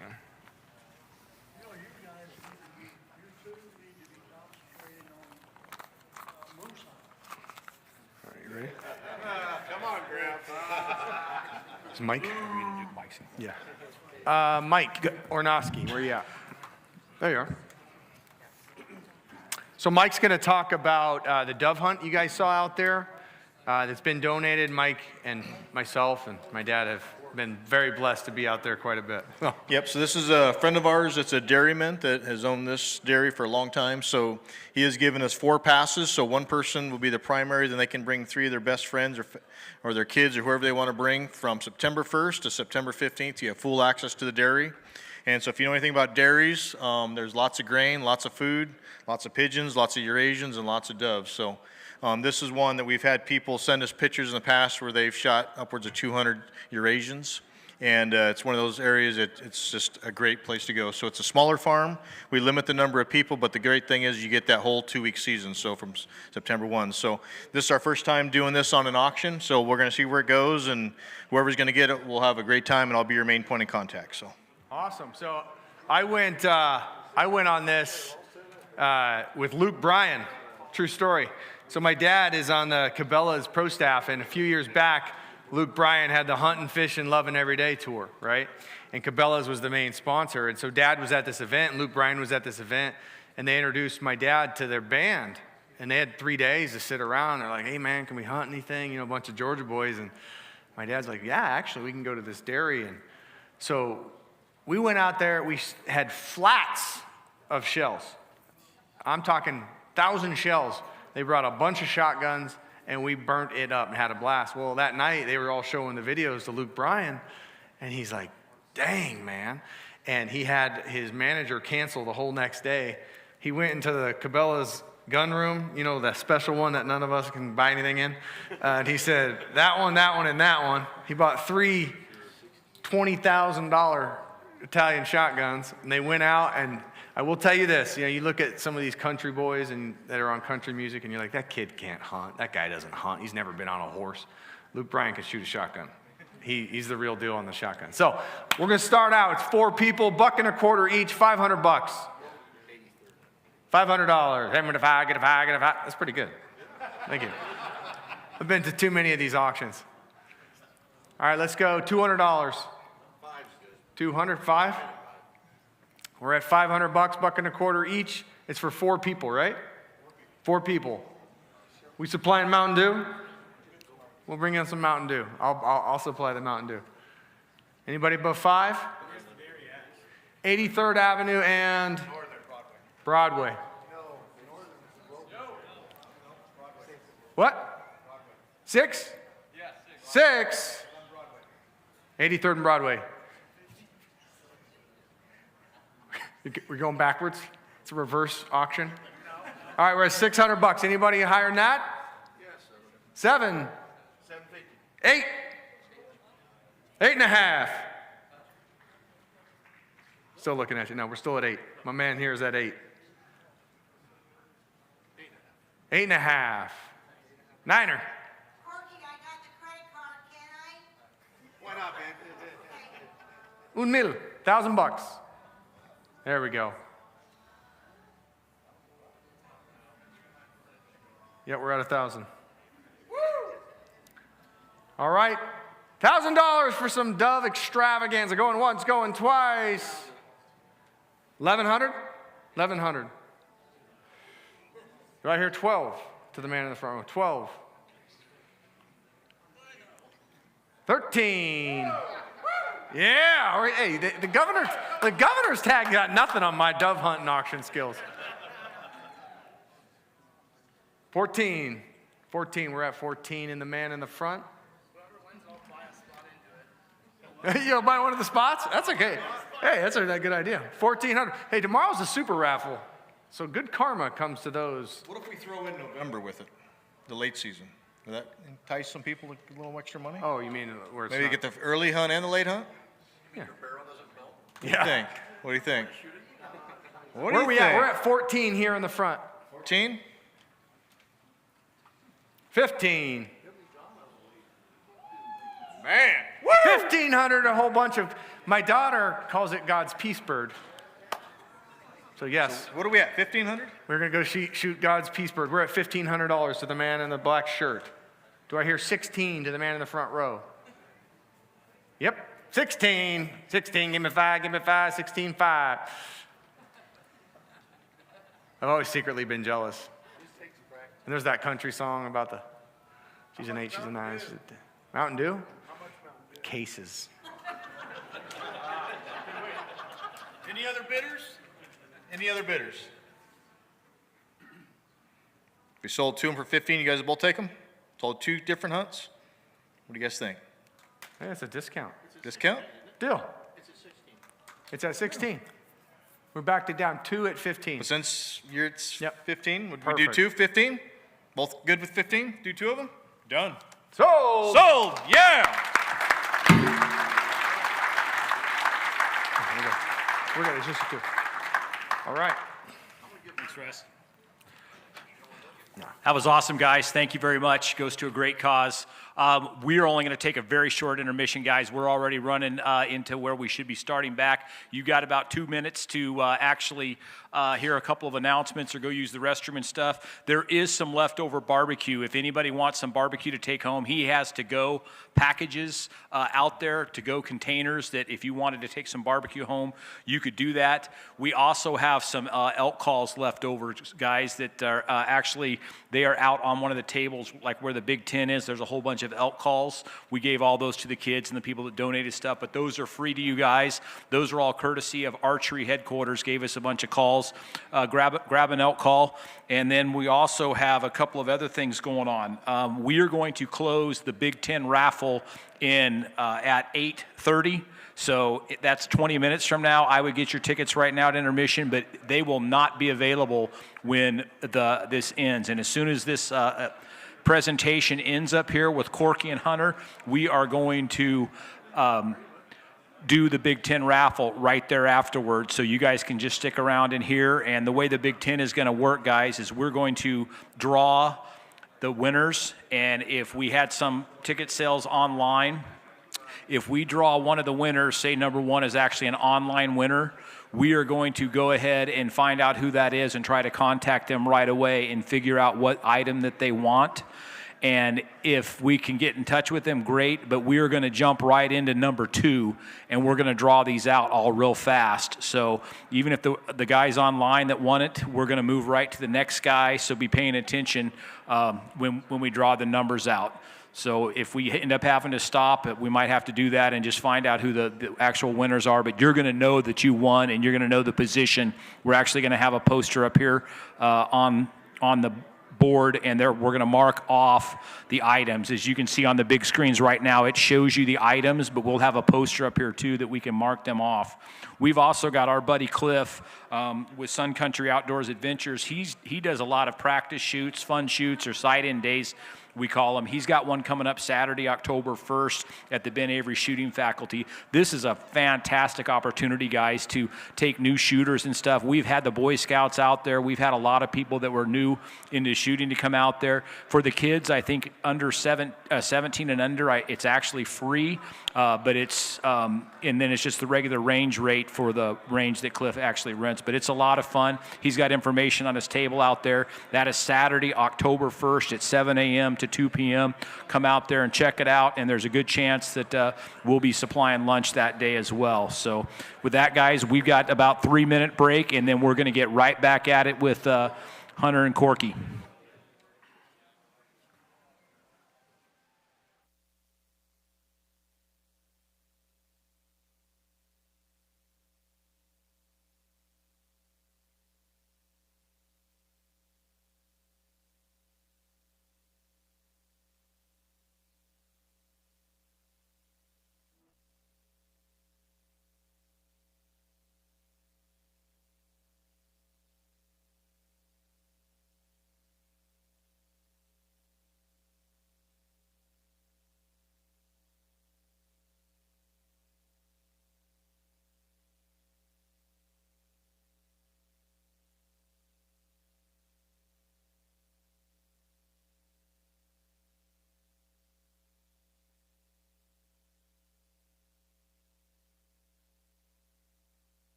I'm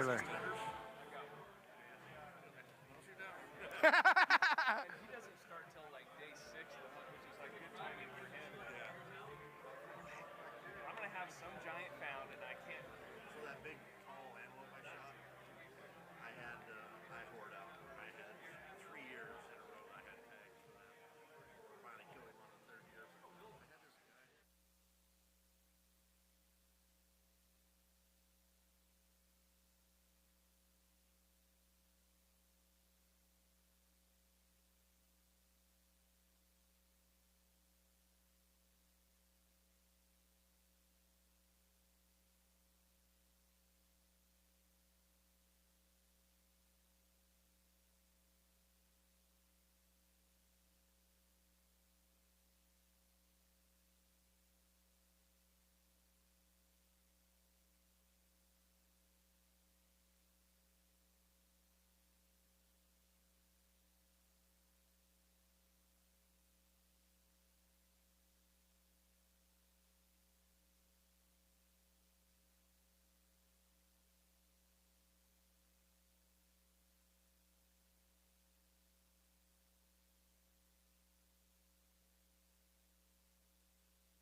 We are back.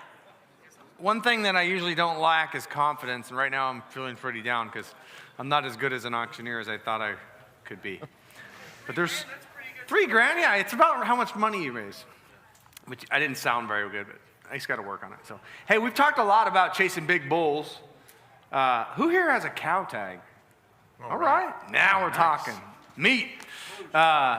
Let's think about that a little bit. Most of our cow hunts are going to be, in September when the archery hunts, but usually that early October time frame. Are they mostly early October? November? Okay. December, okay. All right, so we're a big spectrum. So I'm going to lay it out. We've talked about chasing these big bulls. We've been busted by cows. Now you have the opportunity to shoot one of those suckers. So go ahead. What are you doing differently on a cow hunt than you are a bull hunt, Dad? I look for lots of elk tracks. I mean, cows like those meadows midday and stuff too. I mean, they're not like the bulls. They're not going to drop down off in those canyons.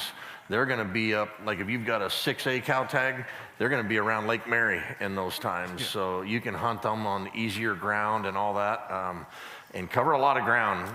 Even if you got to do it in your truck, do a lot of checking and all that kind of stuff.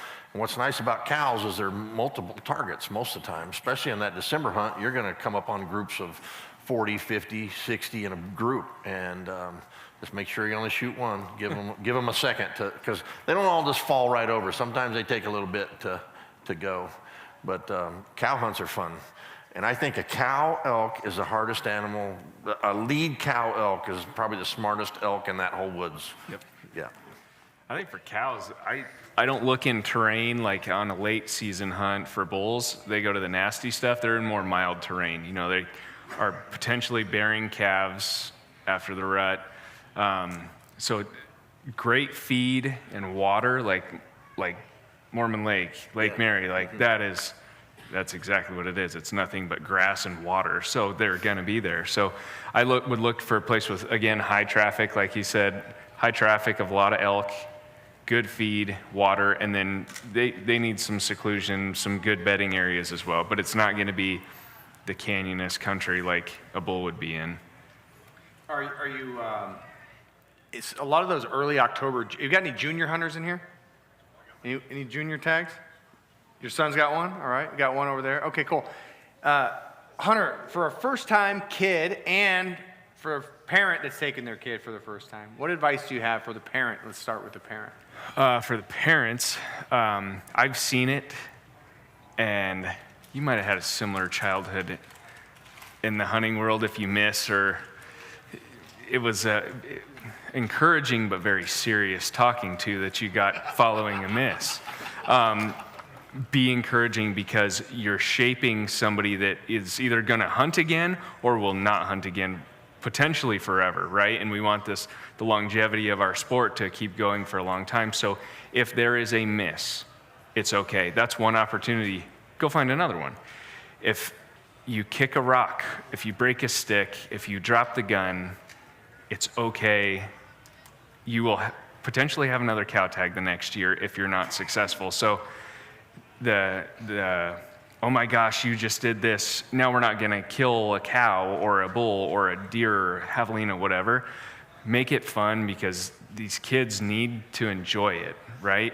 They have to see the value and appreciate what they're doing and the creation that they get to experience.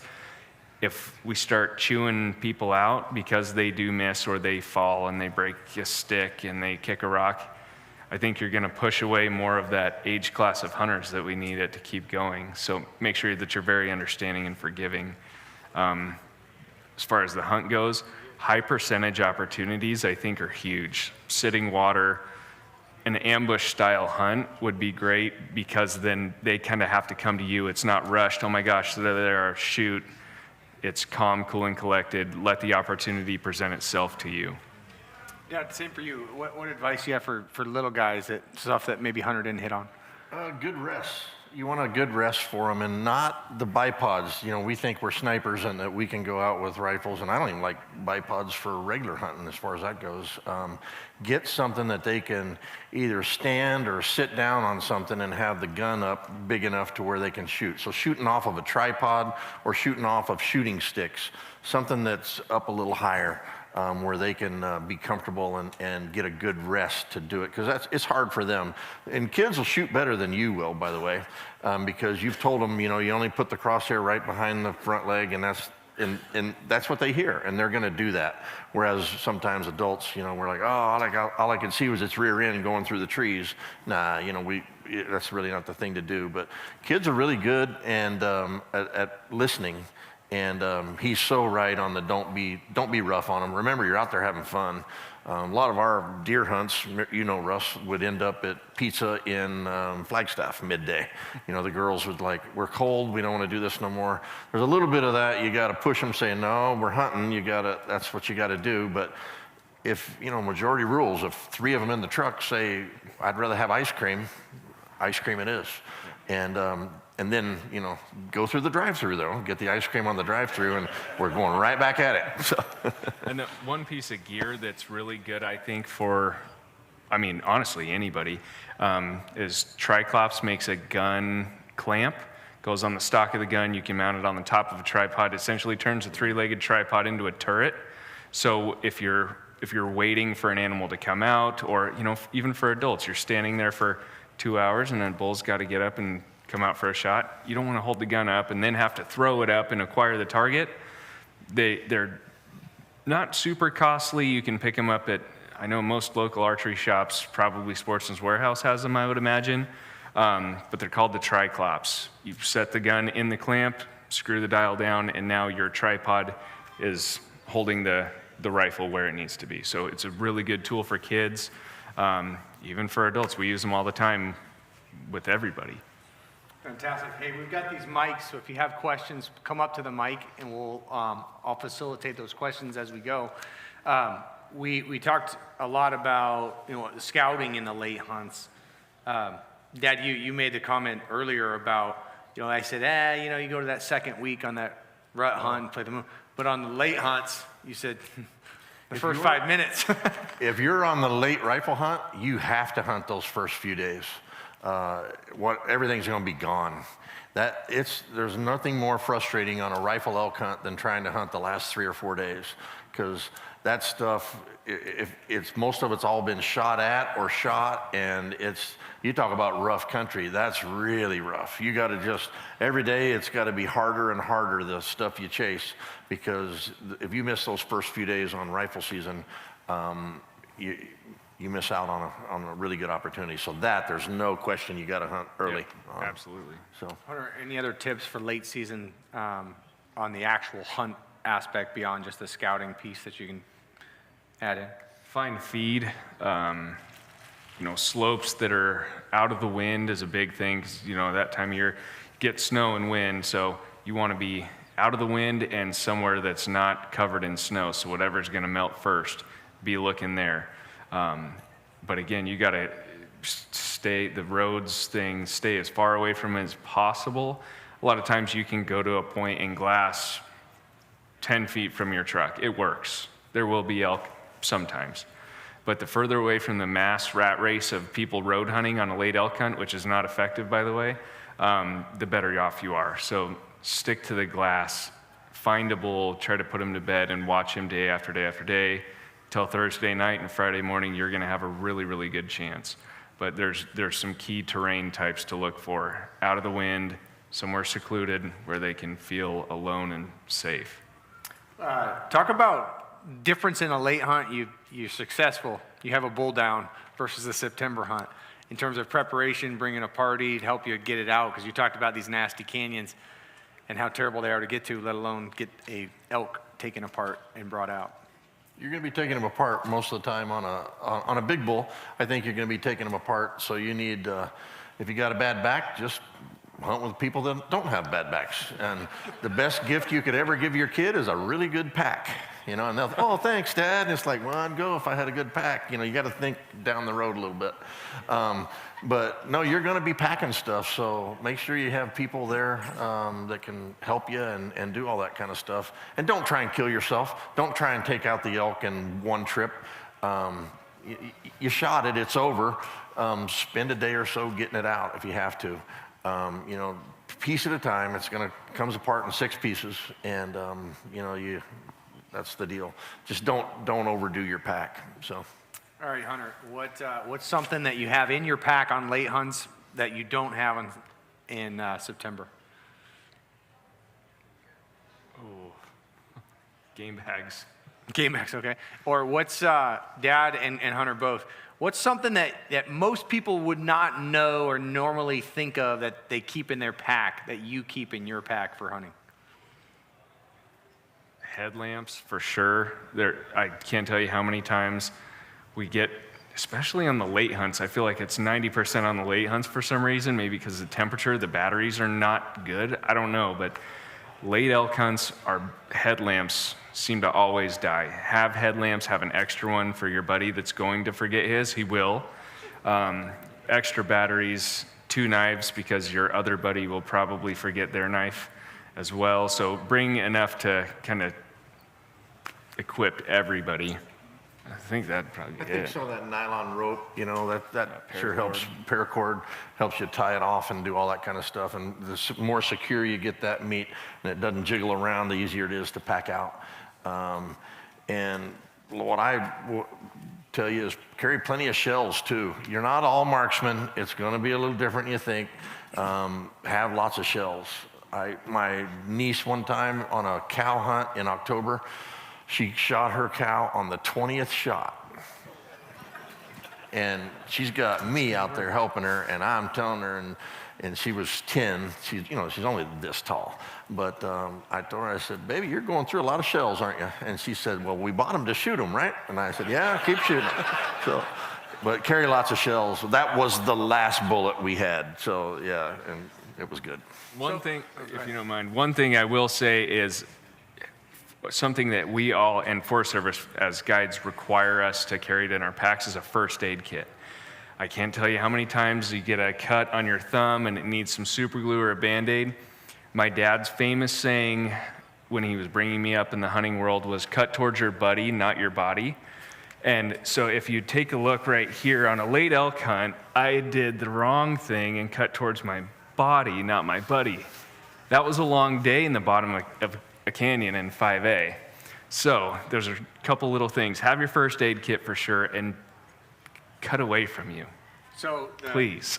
So my dad talked about that night. I was 12 years old and I shot that bull, and he was a big bull, 365-inch bull, and my grandpa came and picked me up, and we're hugging. I remember it like it was yesterday, and I look at his pants, and he had blood all over his pants, and he had gotten one, and then my mom had gotten one. Well, I'm a little guy, I'm 12, and I remember I just couldn't stay awake, and I heard screaming, and I heard something happening, and he talked about a first aid kit. Well, we had a guy in camp that was a paramedic.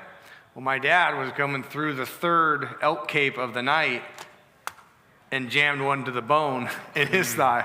I'd show you my scar, but we'd have to be dating, so. Yeah. A little close. That knife thing is scarier too. And then I also wanted to make sure and put a plug in here on these rifle hunts. The last fatality in the state of Arizona in a hunting accident was my father and I, my best friend and my dad's best friend on the Kaibab in 1993. It was my very first hunt. And a gentleman shot and killed my dad's best friend with a .22 Magnum. Wear orange. Put your macho ego, pride, especially men in this room. Put orange on. I hope that's on YouTube forever. Let's talk about big bulls for a second. Anyone who says they don't like big bulls, starts with an L, ends with an R, liar. What is a big bull? You know, we did the word association, and you said don't pass a 350 bull. And this is someone that hunts in Unit 9 a lot. There's 21 measurements on a bull. How do you figure it out when you're out there live in the action? How do you what makes a big bull to you in the middle of it, Hunter? So my first instinct is look at frame. Count points and look at the frame size. Once we get through the frame size and we can identify that it is 6-point or better on both sides, sometimes you get a big 5x6, but the typical bull elk is 6x6. We want big framed. Then we go to body size. Once we get to body size and we realize that it's not a young bull that's just got great genetics, then we can start trying to add things up. But when you're in the rut and bulls are screaming and you get in those elk frenzies where there can be 8 to 10 bulls screaming in an area, you kind of have to air guess. The best way to do it for me is to measure antlers, shed antlers, watch videos on it. But if you see a bull that's 350 plus, most people don't understand how great a 350 bull is until you hold one. You know, I know for a fact, and I'm sure a lot of us in this room have heard and seen it too, when somebody says, I saw a 400-inch bull this weekend, it's probably like a 360 bull, because a 360 bull is a really big bull. So that's a big misconception. When you actually hold these bulls that are 350 plus, you get a whole new perspective. So if you think, I love that bull and it'll look good on my wall, be happy with it and, you know, take it if that's what you want. If we're chasing numbers, then, you know, I was talking to somebody earlier, you're chasing a number, a 370 bull.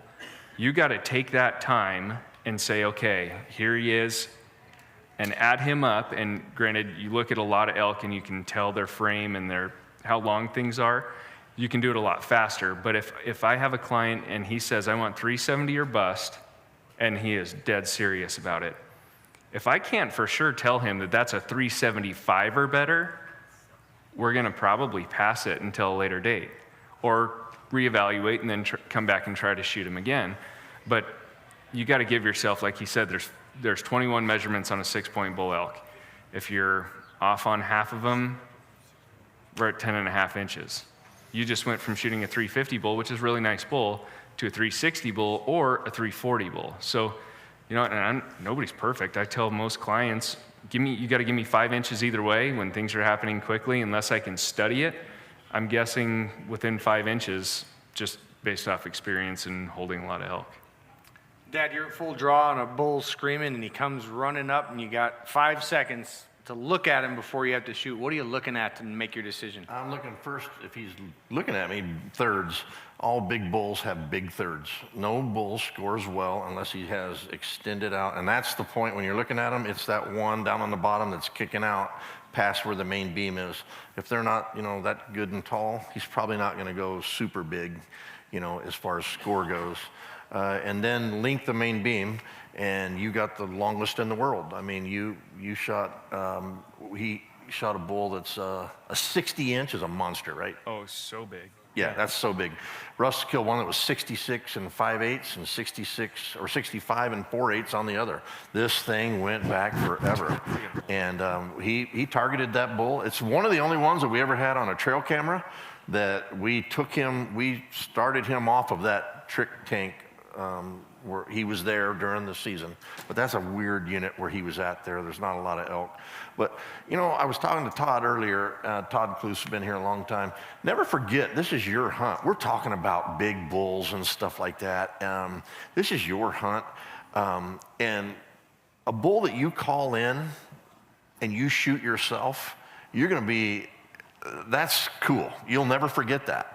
And so Todd reminded me of that at the break, and I just wanted to mention that. It's all about the experience you have. So if you find something that's really cool, or your dad's there, or your daughter's there, or your son, or whatever, and you get to do it with them in front of you, I'd rather shoot a 320 bull with my granddaughter Violet watching me, and if, you know, she screams and calls, she is gonna call me an elk in someday. And I would shoot a 320 bull in a second if there was a 400-inch behind her at 100 yards. You know, I would do that. So just remember the experience. Don't get wrapped up in all this big bull stuff we're talking. You know, it's neat, and Hunter's had a lot of that experience because he gets the auction guys. But this is not the average thing that's happening out there. Make sure you have fun, is all I'm saying. Yep. Score, to me, score is like it's a benchmark. If I say to you a 370 bull, you picture in your head a 370 bull. If I say a 320 bull, we picture a bull that's smaller than a 370 bull. It doesn't change the experience or the quality of the hunt or the enjoyment and pleasure you can get out of being in God's creation, right? That's just a reference that we use. And there is people that say the number is, that's success. Even killing an elk doesn't have to be a successful hunt. So make sure you make it exactly what you want, especially if it's your first time. I can't say shoot a spike, but If that's your opportunity and it's number one and that's your stepping stone and your foundation into hunting elk, let it rip. Who's to judge you for it? You know, Success is still taking care of the meat, making sure everything's good, making sure everything's clean. So when you take it to the person process or you process it yourself, there ain't a bunch of sticks, there ain't a bunch of crap. That makes you a successful elk hunter. Right. Just killing it, when, you got a dead elk. Getting it back and having it being taken care of is the respect and the stuff that everybody ought to think about.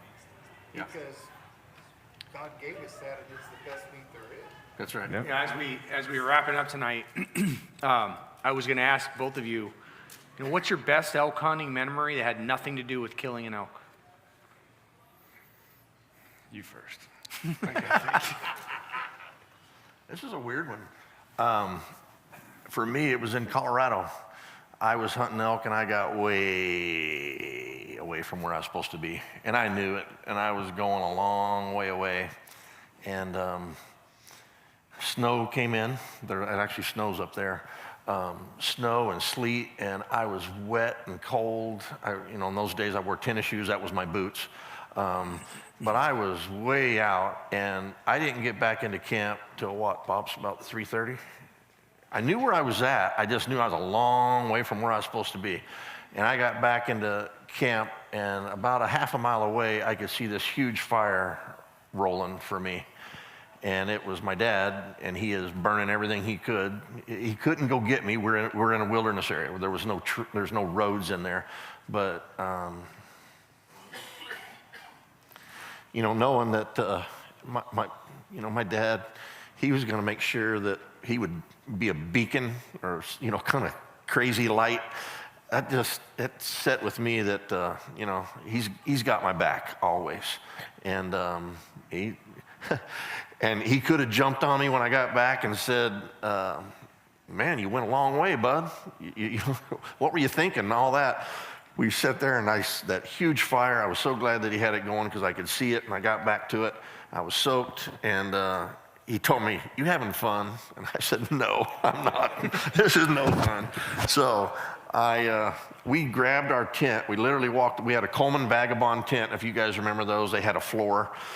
We just grabbed the corners of it, and we took down the poles, left everything in there, sleeping bags, lanterns, all of our stuff, grabbed the corners, threw it in a trailer, and went home. But that's probably my funnest elk memory, believe it or not, knowing that my dad would always be there for me. And, so it's not always about an elk and how big it is. You learn a lot of stuff. I like being out there with my son and him telling me, I'm going to meet you over here at 2 o'clock in the afternoon. I'll be on that rock. And we go off and do our thing, and then at 2 o'clock in the afternoon, he's sitting on that rock. That's just, I don't know, it's a lot about respect and doing what you say you're going to do. And there's so many different aspects of hunting.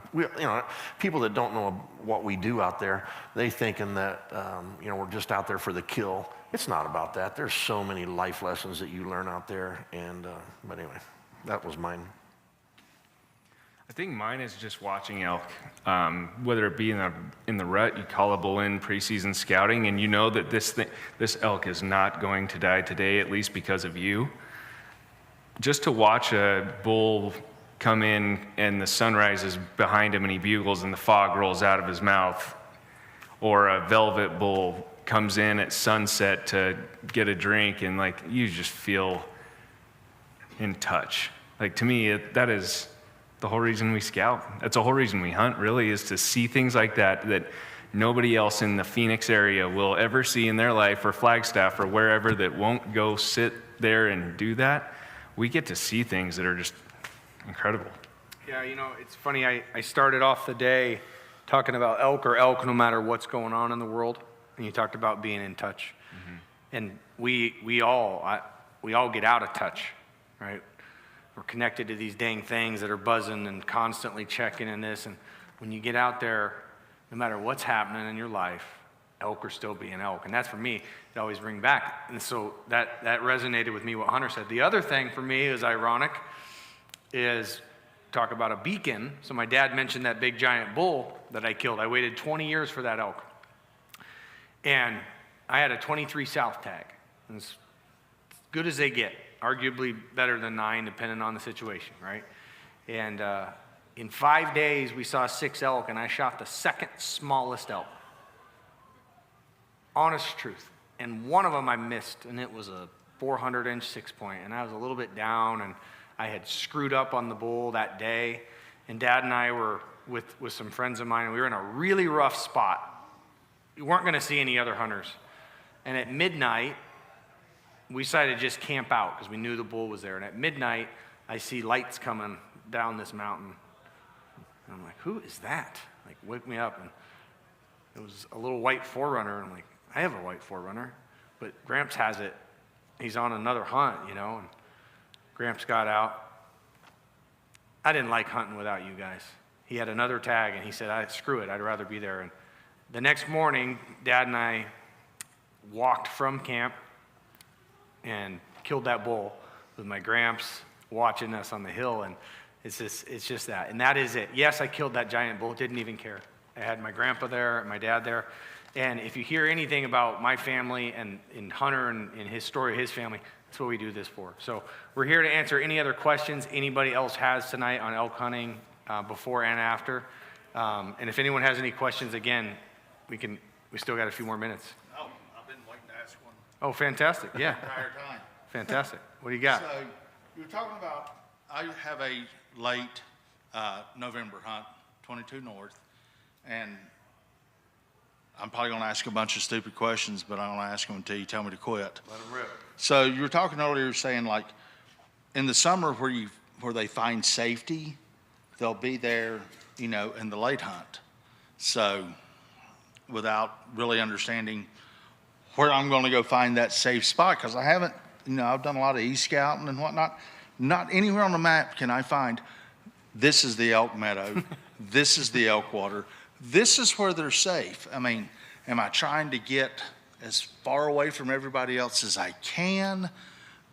Is there a particular feature that I'm looking for? You know, do I need to be in the Mattazell Wilderness area where you can't drive? I'm going to let you both start there. Like, and I'm hearing this question is, hey, yeah, the safe summer area where they velvet. I have no idea where that is. How do I find that? So on your e-scouting, my thought would be to look at your like topographical maps, find areas that if you walk to the edge or the high point and you have a vantage point. Mm-hmm. So that's where your optics come into play. Glass as much as you can. That's extremely, extremely beneficial both now and during the late hunt. So use those topo lines to figure out what is higher than the next spot. And once you get to one, whether you see an elk or you don't, you're gonna have an idea of the country and think, oh, okay, this looked good and this is what it looked like on my e-scouting map, whatever platform you use.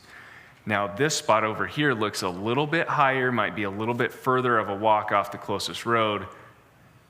Chances are that you're gonna be better off there. Maybe you can see a little bit more. So in my eyes, use those topo lines and the road systems. And like he said, when he does his summer scouting, learn the roads, learn them. See, oh, there's a high spot right there. Closer to the hunt, I'm gonna come glass that. I'm gonna mark it when it's not 120 degrees there and there's not rattlesnakes. And then go to the next spot. Now, this is a cool water right here, ding, and then this is another, maybe like a face that should be out of the wind, ping that one. And if you go stomp around and find an elk shed, probably a good place to start too. 22 North, I'm gonna save you a lot of work. Fish hatchery. Fish hatchery. Go to the fish hatchery. And park in the parking lot and look behind the fish hatchery. That's your border though. There's 22 south and north or 23 is right there too. But if you go to the fish hatchery and start from there, you're looking at a lot of old burn country. And in that November season, that place is full of elk. That's where we had a client there one time and he forgot his tag and I sent Russ back to our cabin to go get the tag, and the guy said, how old's your son anyway? I think he's 13. He drove the truck back and got the tag. This wasn't a dirt road, it was Highway 87. Yeah, the guy was sitting there telling me, well, is that illegal? Yeah, it's illegal to shoot an elk without your tag in your pocket too, but right now he's saving you from a ticket, so drive on, Russ. And then like sitting water. I mean, I get it, I understand it, but I don't get it at the same time. Yeah, I mean, is it best to be south side? I mean, I know it all has to do with wind, you know, to a certain extent, but are they more likely to come, let's say it's on a slope, are they more likely to come uphill to the water, downhill to the water, travel along a shelf to the water, or a bench, however you want to say it, on the topo map?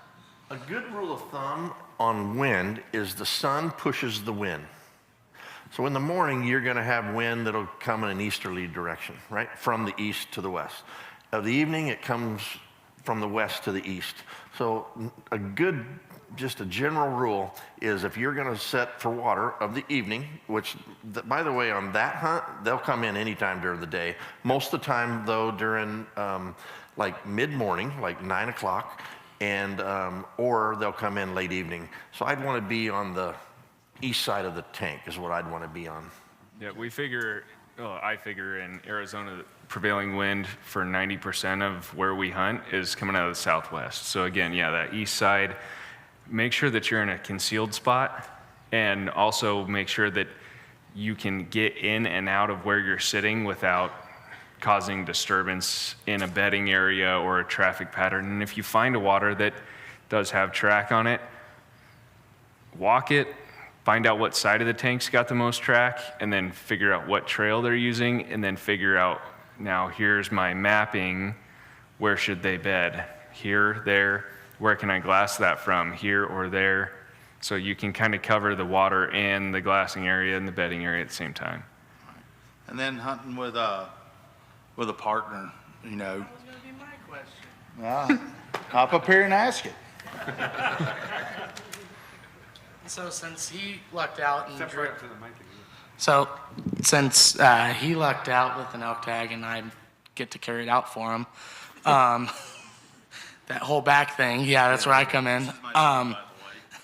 Is it best for both of us to be right next to each other, or would it be better for me glassing 100 yards, 150 yards away up and be able to see elk coming in and knowing that where he set up is good, but if I see them 1,000 yards away, 800 yards away or whatnot, I can scurry down and say, you're in the wrong spot, and try to break him out before they walk right up to his back and like, that's not that rock that was there yesterday.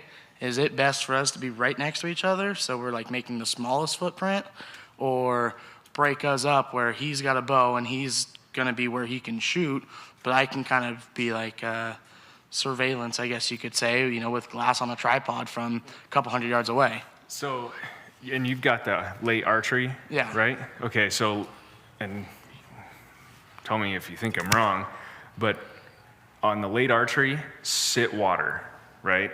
You know, that controlled environment, effective range with a bow, that's gonna be your best bet.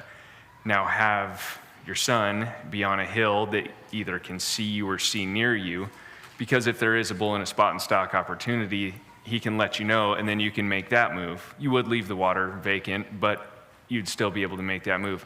Also, if he's sitting on the glass above you and he sees elk coming in, he can let you know.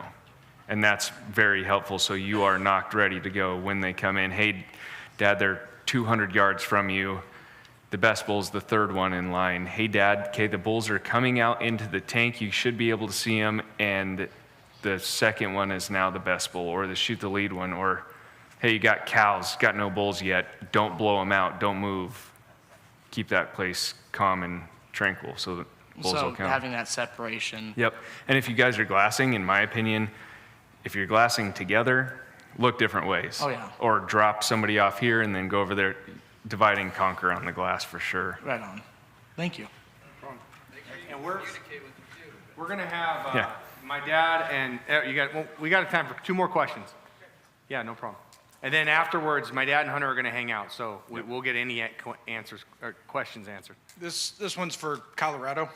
I have a bull elk tag in Colorado in October. I was there in that unit last year and came close on one. But when I got up there Early in the hunt, I heard a lot of the other hunters saying, all the bulls are going, all the elk are over by the private, because there's a lot of private on the west side. So is that true that elk are like, hey, it's hunting season, let's go to the private, or is that just their natural progression? It's both, but they'll go hang out on private because they don't want to be messed with. They'll go to where they'll go to a refuge, and normally on private ground. And check in. Maybe you can hunt that private ground. If you get permission or if you pay a fee or whatever. Yeah. But sometimes a small fee to pay a private deal for a fantastic hunt is the best money you ever spent. Think about it. You drive all the way up there, and especially the way gas prices and stuff are now, the guy might let you hunt there for $500 or whatever. That'd be the cheapest $500 you ever spent. True. But yeah, they're going to get to where they don't get pushed, and. Okay. Arizona has a little of that. Up in 10, I guess there's some ranches and stuff that have some of that, but they definitely want to get to where they don't get, pushed around. An old-time houndsman in Arizona told me one time, what do all the best units in Arizona have in common? And he said 23, 9, 10, 27, 3A, 3C. They all border either a reservation or a national park. Yeah. There's a place for them all to get away. Sanctuary. Get big. Yeah. One more quick question. So, got a cow tag in 70 in December, and with the fires up there, how do the elk react to that? Obviously, it's not going to be an active one. Mm-hmm. They love them. That's where you want to be. Even with that fire, there's rain happening now, right? Mm-hmm. That thing will be green grass shoots that big. And then it'll die off maybe in December, but that's where the elk are going to be, believe it or not. I'd go right where that fire was if that's in your unit. Yep. That was my plan. Yeah. Good luck. That area is good, and it has green grass. I'd definitely stick with that. If you find that it's like scorched earth fire, where it gets to the point where you step on it, and if it's got any moisture, it's like a mud slick. That's, to me, it's not worth hunting. But if it does have the green grass, like he was saying, they will concentrate there. Well, Dad, Hunter, thank you very much. If anyone has any questions, trust me on my dad. He's on guide for a living anymore. Bring a map if you got a map. He'll show you what he knows. So thank you very much, and thank you guys all for attending tonight.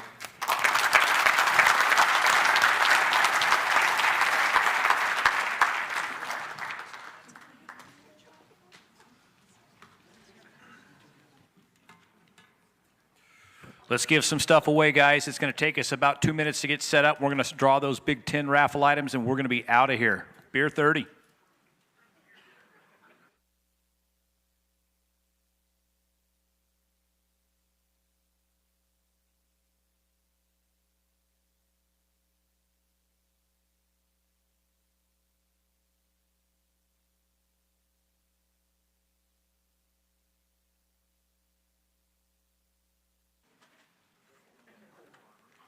He's got it.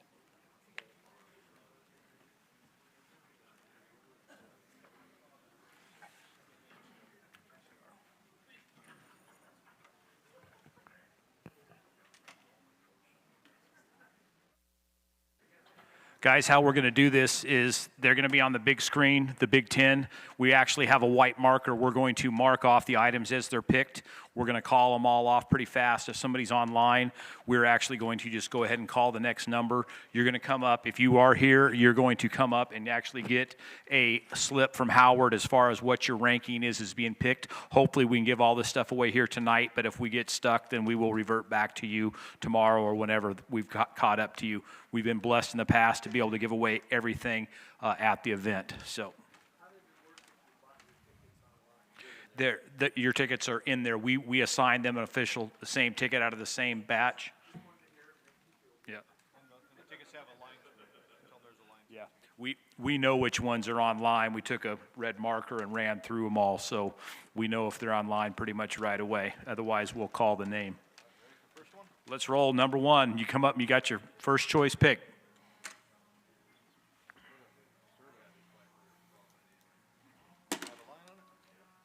Online. Number 2. So ends 143, right? 143. Verify that, 143. Yep. 143. Yeah, we got a sheet with all the numbers on them and names and phone numbers, so we'll call them if they're not here. Okay, 143, right? 408-143, Robert Rimza. Is he here? Nope. You want to call him? Yep. Okay, I'm gonna book down the next one.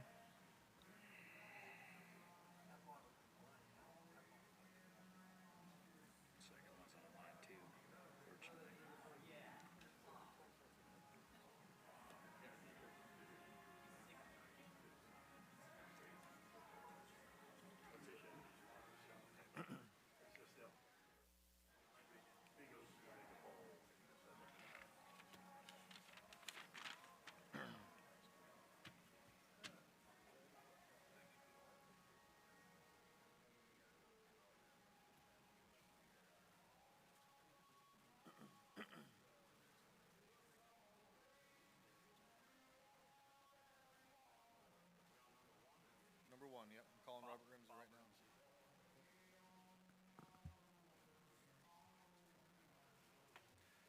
Number 2, guys, unfortunately is online as well. We'll tell you who that is.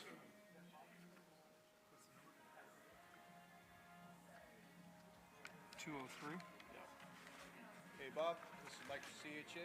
We're doing the drawing, and you are the first winner of the Big Ten. If you can call me to pick your selection, that would be great. 602-501-1645. 408. Okay. 2, 3. James Lynch. Yeah, that's what I got here too. I'm going to keep track of that, so I got So the read the number. number out loud again to everybody. James Lynch. James, are you here? Number 2, James Lynch.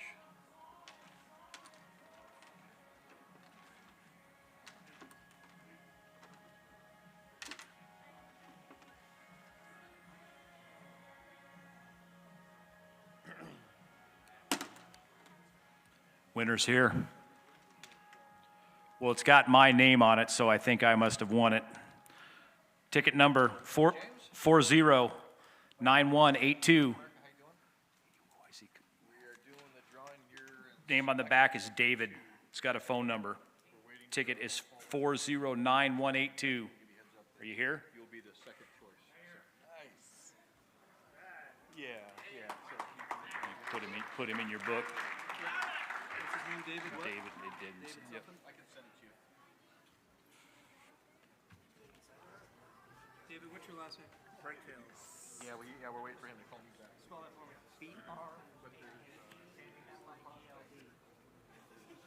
You can even hold on to that. We've got your other one, so. That's his brother. Number 4.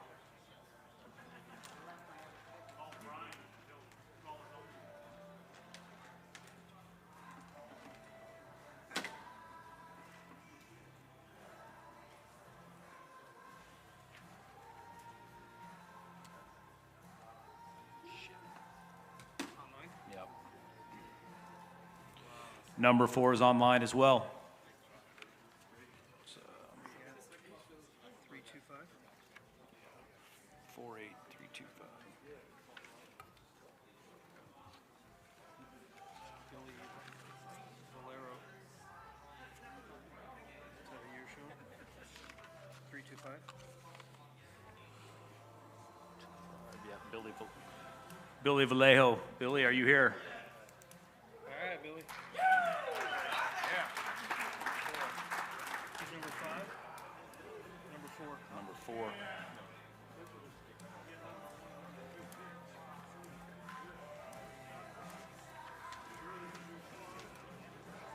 He's number 4, right? Yep. Let me verify it. He's, yeah. Oh, he was online, so it's Yeah, he's- verified. Well, we need to see his ID at least. Yes, that's true. Hey, Billy. Yes, sir. It's your driver's license. It's online. That's, I know you wouldn't want to get ripped off either. No, I hear you. Thank you. Thank you. Next one, unfortunately, is online.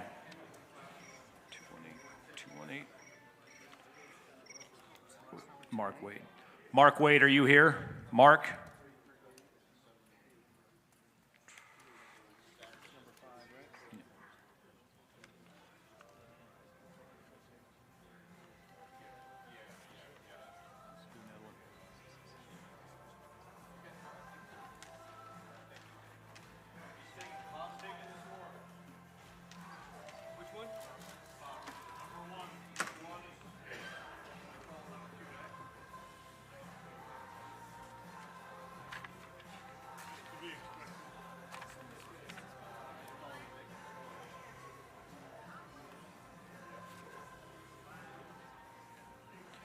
This one's here.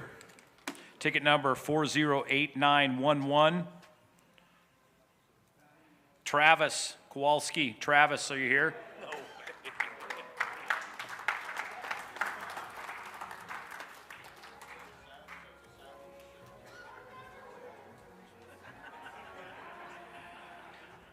What was that? I never win.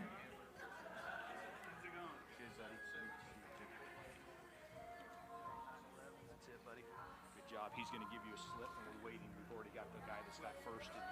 What number was he? He's number 6. Let's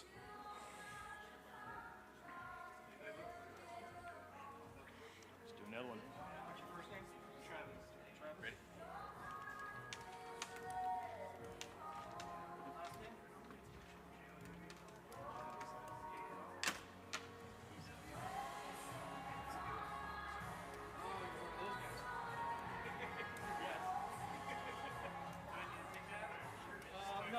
He's here.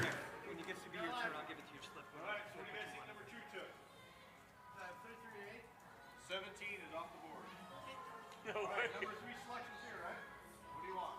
338.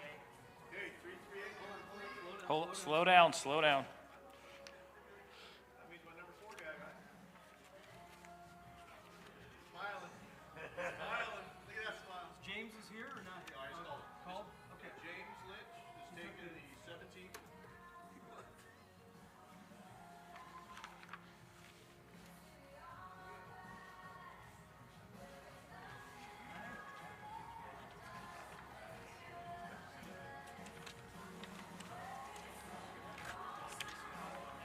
Who's number 3? Number 3. 338. David?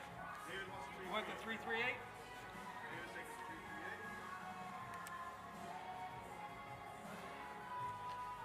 David?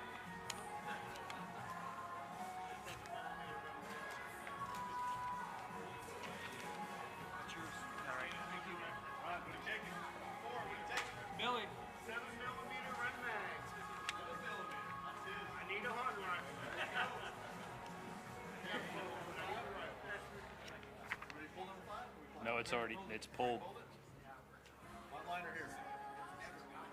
Number 5 is a call. No, yeah, Right? number 5 is Mark Number 5 Wade, is yep, right here, Mark Wade. yep. 928. 1928. 205. 9443. You marked them off the board. Yes. Mark Wade. You can't see it? No one back there.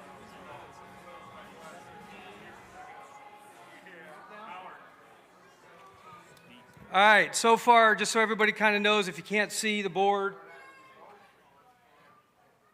the binoculars, the Swarovskis are gone, the Thompson Center 338 is gone, the 7mm Rem Mag is gone, and the 17 HMR is gone so far. So we're calling number 5 right now. We're on number 7, close, but, Well, aren't we calling 5? No, he's calling 5. he's, my bad, he is calling 5. I am calling 7. Number 7 is actually here. J. Ken Eaton, PVCI, we know that guy. Let's get another one, bud. Number 7. 6 is Travis. Yeah. Who's number 7? Ken Eaton. Ken. You can even hold on to it. We've got your other one. All right, just wait it out. You got a couple more people ahead of you.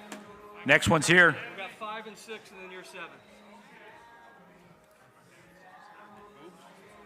Get a mic?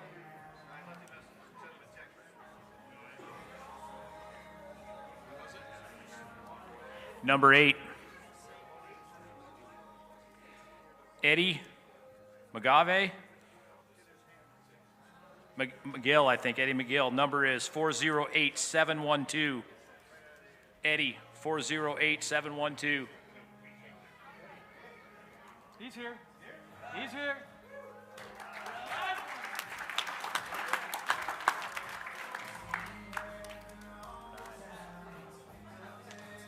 Seven one two. 7. Oh, right there. That's what you called, right? That's it, man. All right. What's your name, Eddie?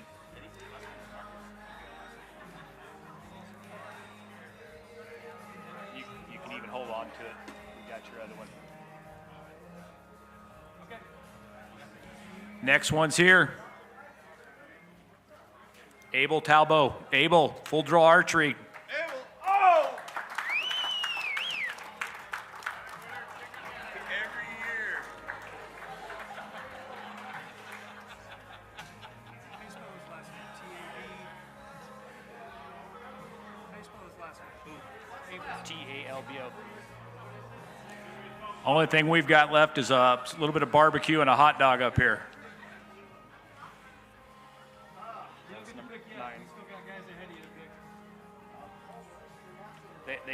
Yeah. We still got a couple guys. Last ticket getting drawn right now, guys. Let's get this done. We'll call you when it's your turn. We'll let you know what's left.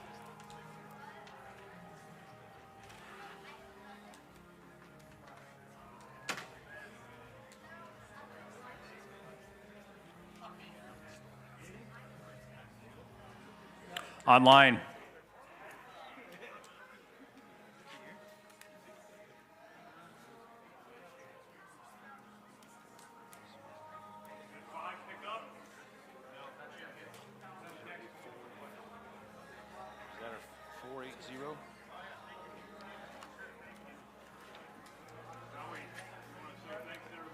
Edwin Turpin. Everybody, you guys, thank you very much for attending the seminar. You guys, God bless you. Safe travels home, and hope to see you guys at one of our events coming up soon. 480, it's Edward Turpin.